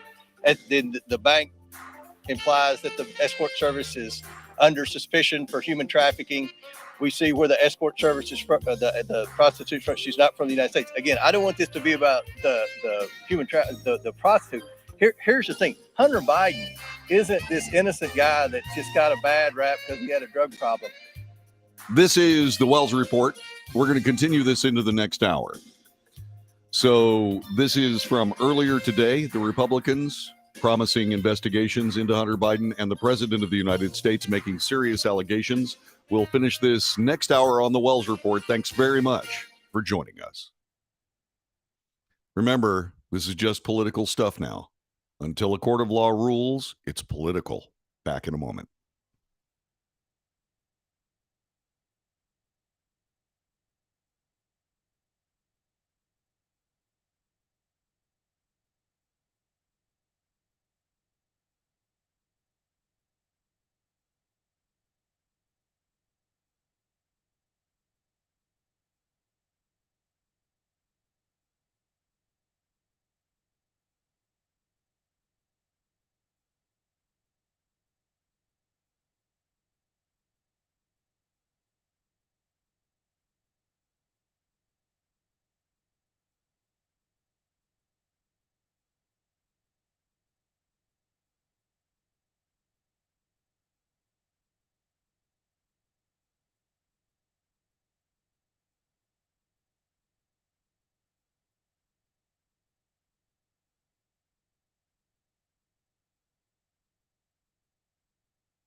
North to south, coast to coast, around the world. This is the Wells Report. My name is John David Wells. What do we do here? We report the news honestly, truthfully, fairly. We analyze the news for fact and bias. We point out both. I make commentary, and I hope you stick around for the commentary regarding what we've been doing on this broadcast for the last hour or so. That takes us back to the previous hour. Make sure you stick with this, because I do have some comments that are, in my view, in my opinion, important that you need to hear. Remember, this is not a partisan broadcast. This is a news broadcast, and we are reporting the news. The Republicans had a press conference today where they made serious allegations against the President of the United States, including federal felonies such as fraud and wire fraud, and on and on. These are very serious allegations. We are covering the story. Let's get back to the press conference. If you missed the first part of this press conference, go back to the previous hour on the Wells Report and watch them. If not, go to C-SPAN and watch the whole thing. Encourage your friends to do so, of both political parties. It is essential that we, the people of the United States, pay close attention to what's happening here. This is historic. This is something that people will be reading about for 100 years. Now, once again, these are simply allegations. Until a court of law acts, this is essentially a grand jury presentation. And I'll save those comments for later. Let's get back to the press conference earlier today. This from C-SPAN. We thank them very much for their cooperation in allowing us to bring this to you. Let's move on. And the Republicans don't need to waste any time on Hunter Biden. We're not trying to prove Hunter Biden is a bad actor. He is. If anybody wants to disagree with that, then there's nothing we have to talk about. Our investigation is about Joe Biden. And we already have evidence that would point that Joe Biden was involved with Hunter Biden on his deal. So we want the bank records, and that's our focus. We're trying to stay focused on, was Joe Biden directly involved with Hunter Biden's business deals, and is he compromised? That's our investigation. And so if you found that through the reports, what would be your deliverable? Another report, or would you refer those charges, or do you foresee this resulting in some sort of impeachment? We will issue a report. We will hand over any potential criminal activity to the appropriate authorities, and that's what we do. We investigate. No, we're a legislative body, so the liberals, we may need to change the disclosure laws. We may need to look at this investigation started because of the concern with big tech, FBI talking to big tech suppressing, throttling back information that we, the people, should have had access to when we're getting ready to make the most important decision we make as a country on who's going to lead us. That's where this starts. So do we need to change Section 230? It's all about the legislative purposes. Supreme Court's been clear. That's where we got to focus. And I would just argue fundamentally it's about the First Amendment, that the idea that they were suppressing critical information that the country should have had access to. And they did it literally 15 days before. And do you tell me what in the report that Mr. Comer and the team has put together is Russian disinformation? That was all BS, and everyone knows it was BS, and frankly should have known it at the time, and I think did know it at the time but did it anyway. So that's the legislative purpose that we got to get to. So, but we don't know where that's going to go. That's what we're trying to do. Mr. Comer. Yeah, some Republicans have questioned the timing of this. Why make this your very first visible order of business, investigating President Biden and his family? If you look at the Commitment to America, there were 4 tenets of that. The fourth was to hold this administration accountable. That's the job of the Oversight Committee. I know some in the media have said, well, this is what the Republicans, their whole sole focus is. This is the focus of the Oversight Committee. Now, I know Kevin said the first legislation we're going to vote on is to repeal the 87,000 IRS agents, to reduce the size of government, because that's tackling inflation. We have inflation because the Democrats have spent too much money. So we have a legislative agenda, and we're focused on a lot of things in Congress. But from the Oversight Committee, we're in charge of investigations. We feel that this is of the utmost importance. And to follow But do you expect cooperation from the Biden administration and when it comes to the Justice Department, which is also investigating Hunter Biden? If the DOJ doesn't cooperate, what means do you have at your disposal right now to get the information that they've uncovered on him? So just on cooperation, well, first, they haven't responded to any of the correspondence, any of the letters, any of the inquiries that came from Ranking Member Comer. Second, they changed the suspicious activity report process and protocol. And third, they've now set up a committee, according to reporter, I don't know, maybe they're in this room, the report in Politico that said, oh, they set up a committee to attack us and to come after us. So I don't know, you guess. They're probably not gonna work with this too well, because they certainly haven't. They've done things that really are unprecedented, changing the SARS and setting up I mean, that's pretty unprecedented. Should Can I ask a President follow-up on Biden SARS? be forced to come and testify on Look, Capitol Hill? I would say one other thing. One of the most important things we can, I guess I've said it a couple times, one of the most important things we can do is do the work that needs to be done so that we can hopefully have a Justice Department that doesn't operate in a political fashion. That's my focus. I think it's everyone's focus. So I think that's pretty darn important to the American people. A quick follow-up question on that particular point.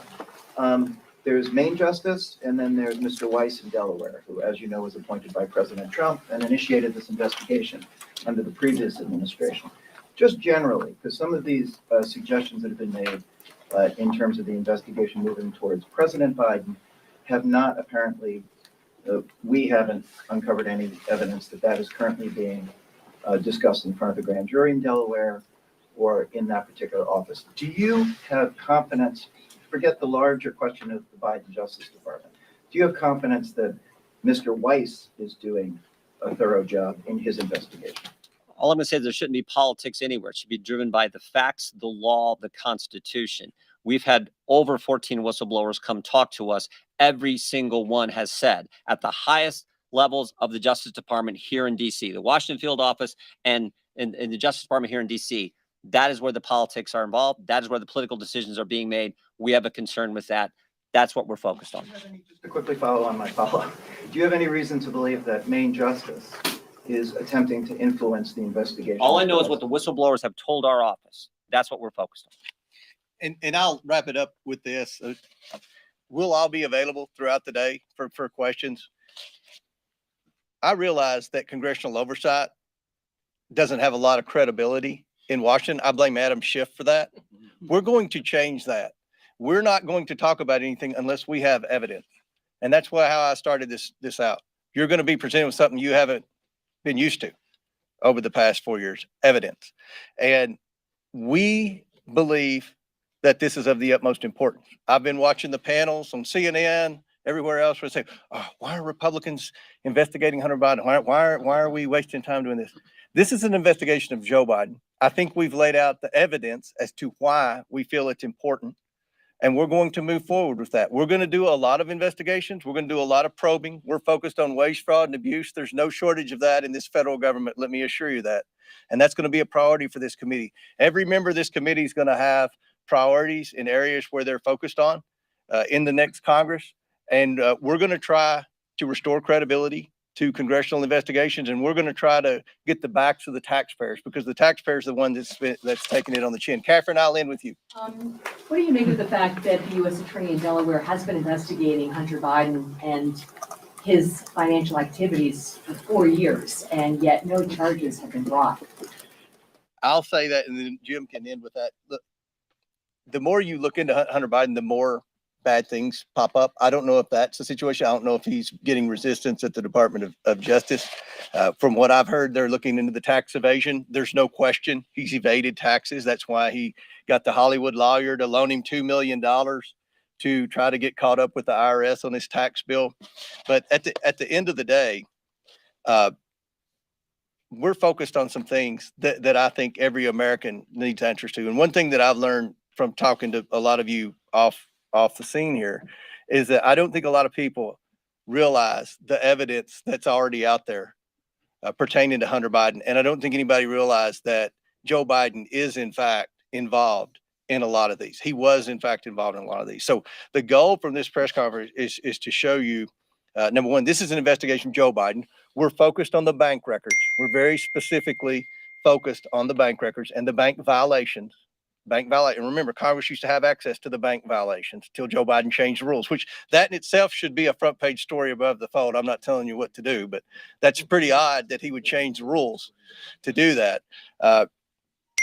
And we laid out why we think it's important. So Jim can follow up. Let's go. Go ahead. I'm good. Thank you. And so there you have it. That was earlier today. We want to thank C-SPAN for giving us this video. It is available on YouTube, although there are audio difficulties with that particular tape. And this was the Republican Oversight Committee and Judiciary Committee incoming chairman of both of those committees, making explosive and very serious allegations against the President of the United States.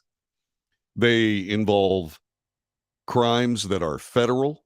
They are felonies. They are crimes that are international in scope. And there are things that we are dealing with here that are not being dealt with and have not been dealt with. Indeed, there seems to be even evasion by the Biden administration based on these allegations. There seems to be evasion as to what kind of information is available to the Congress that should be available to the Congress based on the Patriot Act. All of this was brought up. Also, I want to say something else. Jim Jordan said something that I am going to pay very, very close attention to and watch like a hawk. The proceedings of both the Judiciary Committee and the Oversight Committee, he said, would comport with the Constitution of the United States. That means due process of law, due process, which means the Biden administration has the right to confront their accusers, and they should, and hopefully they will. What they have not done at this particular time is shown much interest in doing any of that. Now, they haven't been forced to. And so what I would suspect is that there will be some very interesting information in the coming days coming from the White House regarding these allegations. Most likely it will be, they will say this is just a political hit job, what have you. But this information was presented to the FBI. They did nothing with it. The FBI has had Hunter Biden's laptop. They did nothing with it. The Delaware U.S. attorney may be indeed investigating Hunter Biden. Now, I know that Hunter Biden has gone ahead and was at least given an opportunity to accept a plea bargain on some of those charges. Will he move forward with any of that? I don't know. As was pointed out, the Oversight Committee doesn't have a very good public reputation at this particular moment based on politics of the past. And all we can say is the Department of Justice is blatantly political, as is the FBI. There are a lot of other rubrics. There are other details that have to be brought out in this particular thing. This is part of the analysis. But I'm very interested in what you have to say on what you've heard so far on this edition of the Wells Report. Call me on the telephone, 817-379-2172. I'll answer any questions I possibly can. I know what you know, but if you have questions beyond that, I'd love to hear from you. You can also put that on a chat room, and I'll be more than happy to work that through as well. You're watching the Wells Report. My name is John David Wells. What do? We report the news. Back with more of that coming up in just a moment.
This is the Wells Report. My name is John David Wells. Sorry it took so long for me to get back. I had a technical break that I had to take care of.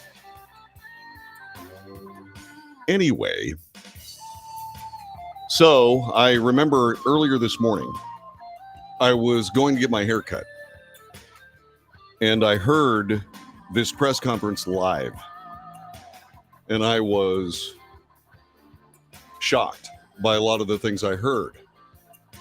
I leavened all of that with the knowledge and the editorial decision making that I've made on this broadcast, which was to report the news. And while I do opine, I make sure you know the difference between what I'm reporting and what I think about it. It's essential. And just because I think something doesn't make it right. It just makes it my opinion, just as valuable as yours. What have you just seen? What have you heard when it comes to these stark allegations of federal crime levied against the President of the United States? What did you hear? There are a lot of different details that came up during this that I want to touch on, and I'll do that in the next half hour. Because this is a short segment, and I want to give them a little bit more due. But what I do want to point out is the following. The Democrat Party has brought this on itself. I suspect that one of the major reasons that Nancy Pelosi is stepping aside has to do with the fact that she saw this coming. It was something that they fought very, very hard. I'm talking about Democrats. They fought very, very hard to reduce the amount of strength the Republican Party would have following this election. They were successful as far as the Senate is concerned, but not as successful regarding the House of Representatives. This will limit what goes on with regard to the outcome of all of this. But there are things that need to be discussed. There are things that need to be said. The DOJ is a political organization. The FBI is a political organization. The IRS, the Department of Homeland Security, all of these agencies are implicated in all of these political machinations. It is something that you hear an awful lot that somebody will say, well, this is just the tip of the iceberg. Well, it's possible. It's possible. But I can say one last thing. If these things are true, there will be stark implications on the continued presidency of Joe Biden. If indeed this causes a change in the country's leadership, make no mistake, this will be damaging to all of us and our nation. It is not something to be taken lightly, and it is certainly not something that should be acted on based on political ideologies and the realm of politics. What will happen when the Republicans finish up their investigations? What will happen then? They will make referrals. What will happen to those referrals? It is not so necessary that what is already known as a political FBI and political DOJ, it's not necessary for them to do something about it, because the true jury in the United States, and one of the things that makes us the greatest country on earth, is that we, the people, are the final judge of all of this. Put your politics aside. Be objective. Be straightforward. Be fair. Because that's what we're going to do here on the Wells Report. Back with more in just a couple of moments. Thanks very much for being with us. I'll see you in just a second.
This is the Wells Report. My name is John David Wells. Very serious allegations against the President of the United States made by Republicans earlier today as a part of the House Judiciary Committee and the House Oversight Committee.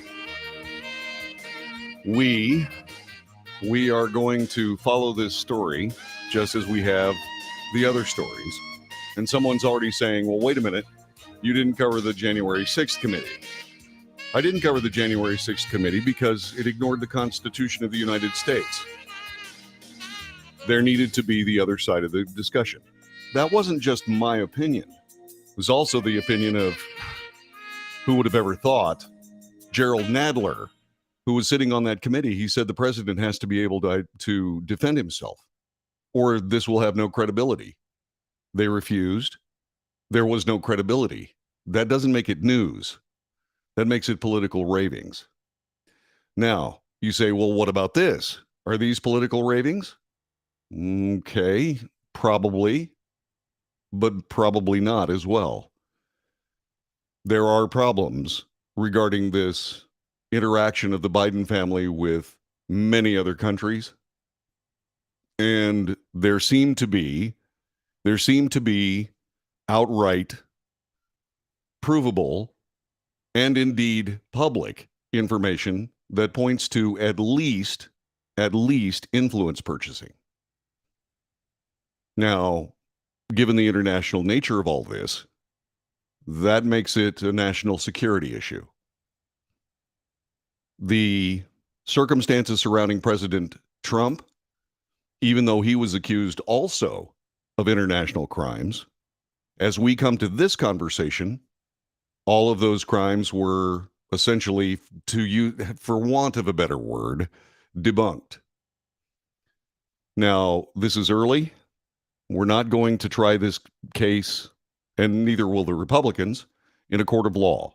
And as I've pointed out several times today, until a court of law pronounces a verdict on what these things are, what we have here are allegations. That being said, again, I pointed this out last segment.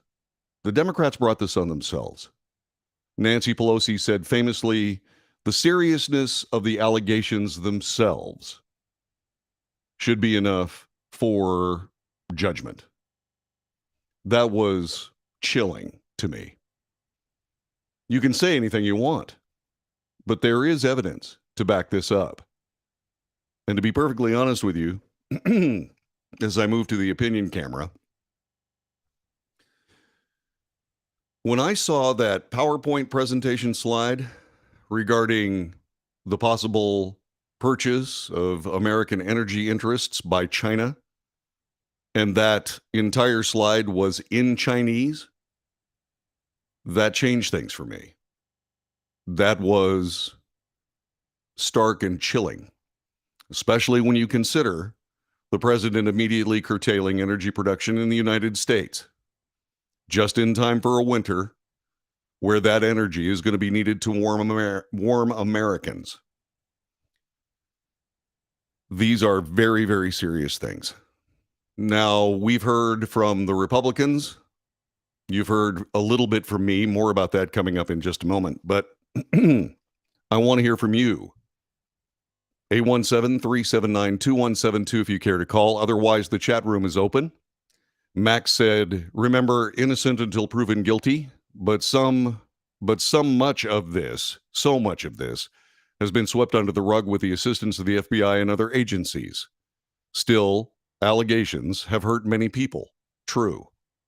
And I'm making it absolutely clear that I'm not going to run away with allegations. There are a lot of people that do that. There are a lot of people that say, well, this is all true and this and that and such and so. Well, that may be the case, but we don't know yet. And we're not going to watch a railroading of a president of the United States without due process and, in the words of Jim Jordan, constitutional considerations given to all parties. That did not happen in the January 6th committee. So let's see. Got to go putting in my steps, said Alicia. Sorry she missed that. I doubt that the president will cooperate. That may be. Jesse says that. But the thing about this is the president is going to have to, at least and in some level, address this. They're going to try the political angle first. This is just Republican vindication or some vindictive ploy on the part of Republicans. The only thing I can say on that is that all this information has been presented to the FBI. They've done nothing with it. This is going to hurt them. And if indeed this reaches into a willingness to set aside the suspicious incident reports of banking and so on, then we have a cover-up. And we took a president out of office based on a cover-up. And so, let's move on. I hope that the Republicans are going to actually help the taxpayers. We'll see. What we heard and saw, I asked what you heard and what you saw. What we heard and saw are things folks like us never knew or suspected, but have been suppressed by the left, justice, the FBI, and the media because to them it's win at all costs. Nothing else matters. And that is the sociopathic bent of the American left, in my view. The fact that he changed the rules regarding these suspicious incident reports should be a red flag. It is. If the House conducts these investigations, this is a great question from Poker Monkey. If the House conducts these investigations, who do they refer it to? The Department of Justice? Merrick Garland? The FBI? It will all disappear into the abyss. Who prosecutes the prosecutors? We, the people of the United States. We, the people of the United States. It's been said many, many times in political circles and elsewhere that sunlight is the best disinfectant. Sunlight is indeed what is necessary here.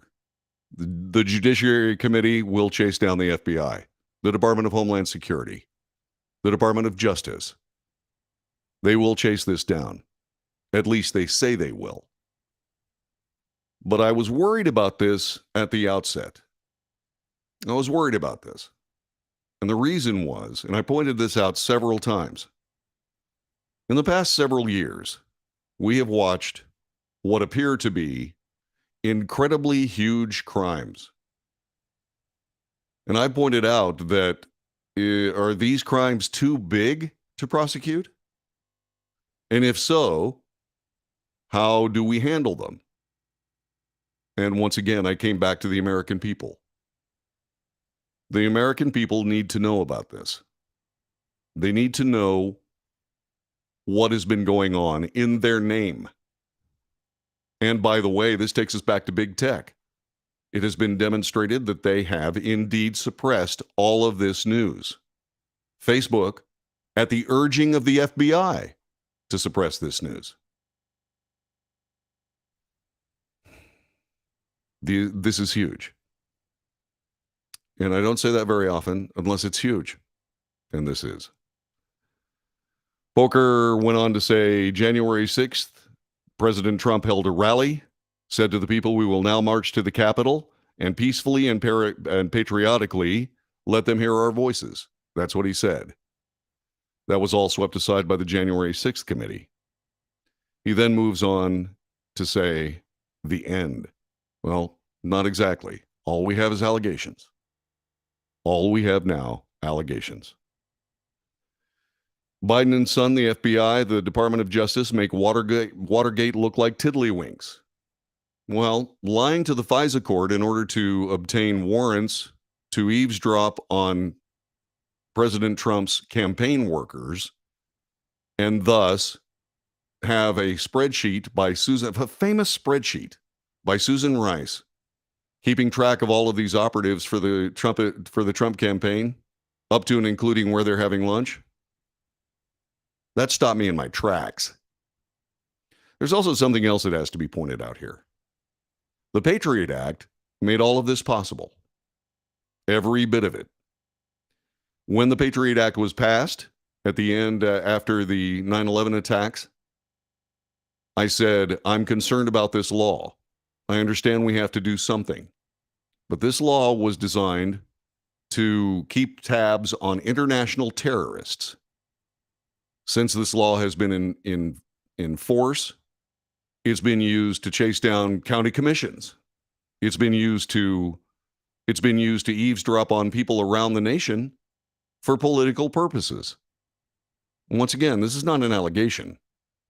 This is fact. This is news. The FBI, talking to all these other international intelligence agencies of the United States, the NSA and the CIA, those walls were broken down. And then, during the Obama administration, they were politicized. All of these agencies politicized. The IRS, the Federal Trade Commission, the Federal Election Commission. All of these agencies started playing politics. And that is not their job, and that is not what they should do.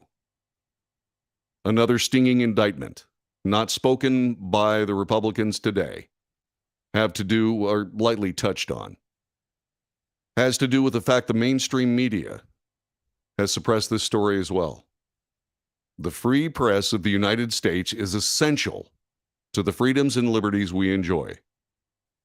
A free press that operates in the interests of a particular political party, it makes no difference which one. Applying the salve of comfort to people who can't believe what they're hearing, that is not doing anyone a service. It's why I do the Wells Report. Because somebody has to do something.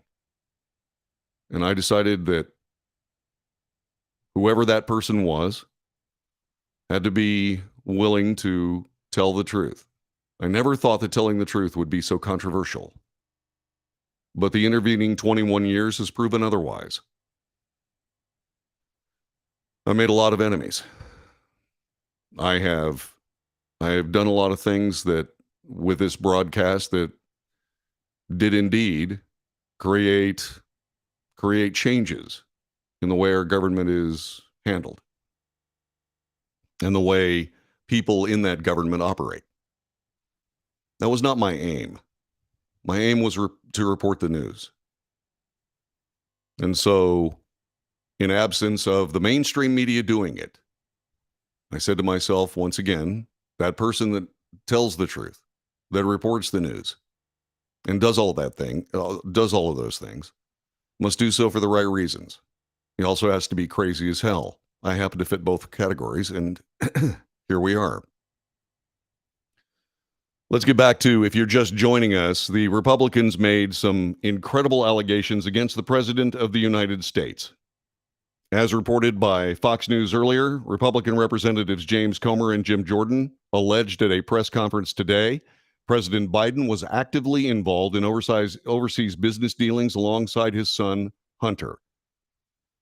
James Comer, citing whistleblowers, asserted the Biden family, quote, flourished and became millionaires by simply offering access to the family.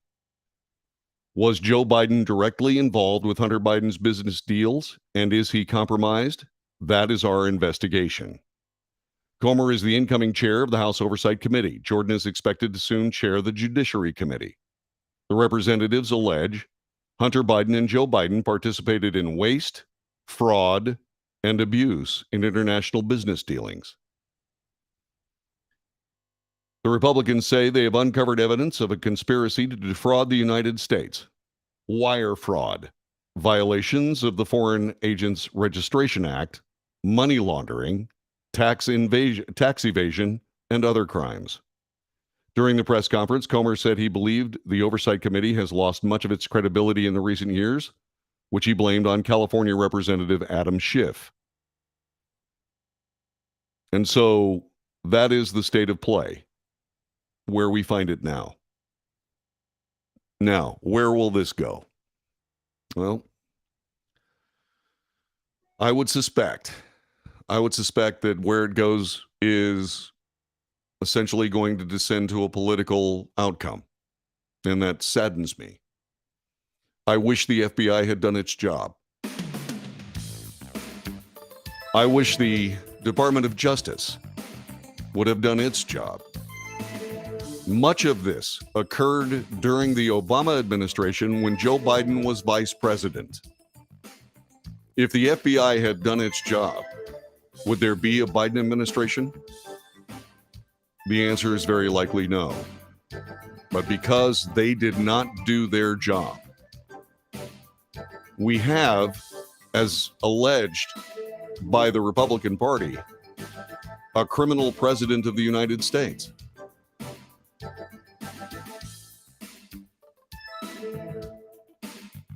And so, where do we go from here? A few more thoughts as we continue here on the Wells Report. Our telephone number is 817-379-2172. You can join us on the chat room. Back with more in a moment. This is the Wells Report.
This is the Wells Report. My name is John David Wells. Our telephone number 817-379-2172. Somebody asked, is any of this, if true, treasonous?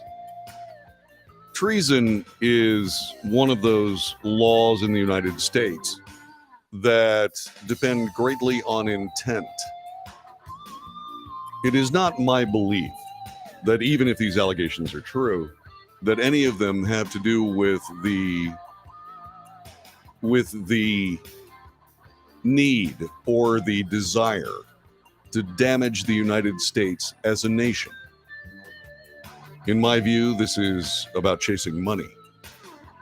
This is about attempting to enrich themselves. If all of this is true, and we don't know that's the case. This is powerful evidence. They have powerful evidence. And the FBI, as I said moments ago, failing to do their jobs when Joe Biden was a vice president, led to where we are now. I decried the political use of the FBI long, long ago. Even President Obama took President Biden aside when he was the vice president of the United States and said, knock it off. President Biden was correct. Did he know all this was happening? Yes. Is he complicit insofar as he refused to formally endorse President Biden until nearly the end of the 2020 election season? Maybe now we know why. President Biden is also famously known for saying, never underestimate the ability of Joe Biden to F things up. These are all things that were swept under the rug for the sake of politics. Not just by the Democrat Party, but in some quarters, the Republican Party, and certainly the mainstream media. We've been failed by all of those institutions. We've been failed by our political servants. We've been failed by our mainstream media. This broadcast only exists because of those failures. I'm doing all I can, but I have a small voice. This broadcast has a very small footprint. I'm doing my best to try to grow it. Because what I bring to this is, and this is not patting myself on the back. That's not the case. This has nothing to do with me. This has to do with us. It's always been that way on the Wells Report. I said famously, this is our show. This one belongs to us. This is where we get to have the discussions that we don't get to sit in on in Washington, D.C. This is about the American people. It's not because I'm any different than anybody else. It's because I have the will to sit here every day and for 20 people, 25 people, tell the truth. These broadcasts are in the public domain. They will be available should anybody care to go back and look at any of them. It is a body of work that I am very proud of. Again, not because I'm expecting something from this. I'm not. I gave up on that notion a long time ago when I worked for a couple of years doing the Wells Report with no paycheck, which I'm doing now, by the way.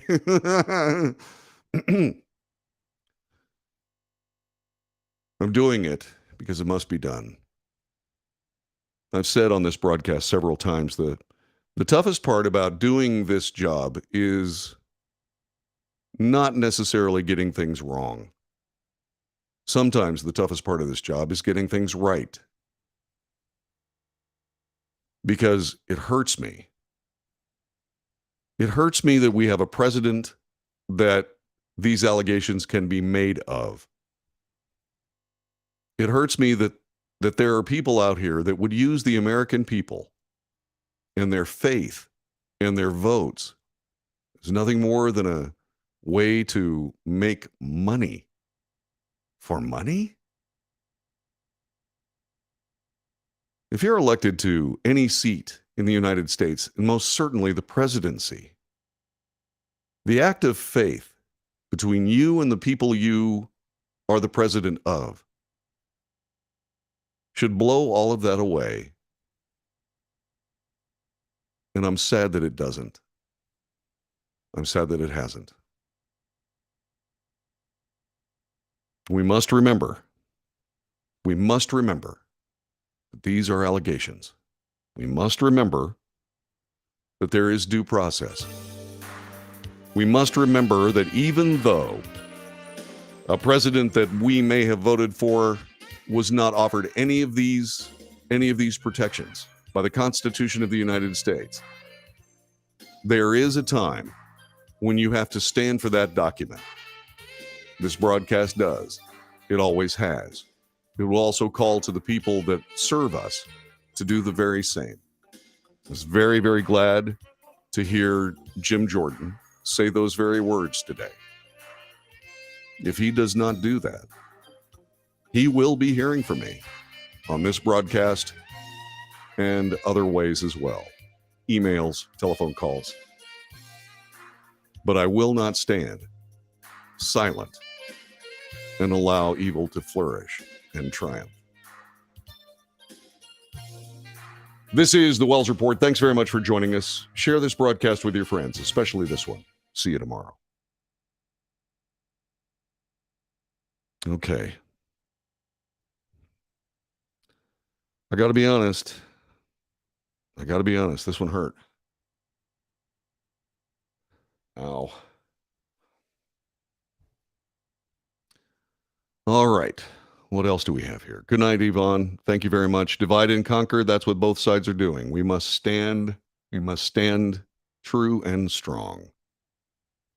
Stand true and strong. John said something that was very nice. JD, you're not crazy.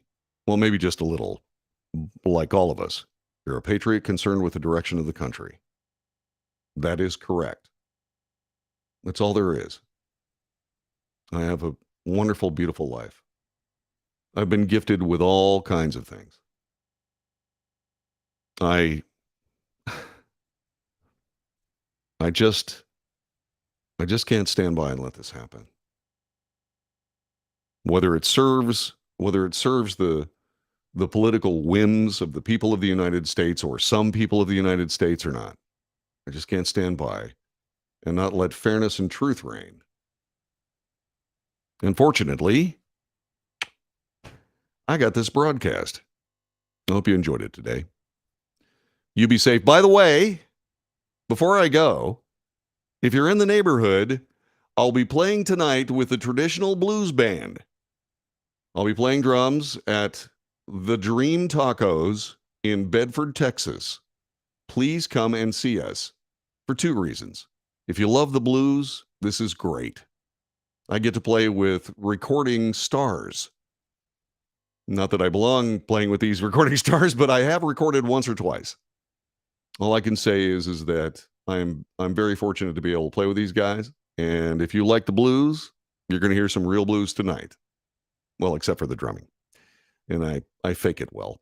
But anyway, the Dream Tacos in Bedford, and we'll see you tonight. Bring your friends, and that's the one reason is because of that. The other reason is because we're trying to hang on to this gig. And the more people show up, the more chance we have to hold on to it. Okay? All right. God bless all y'all. I'll see you later tonight and definitely tomorrow.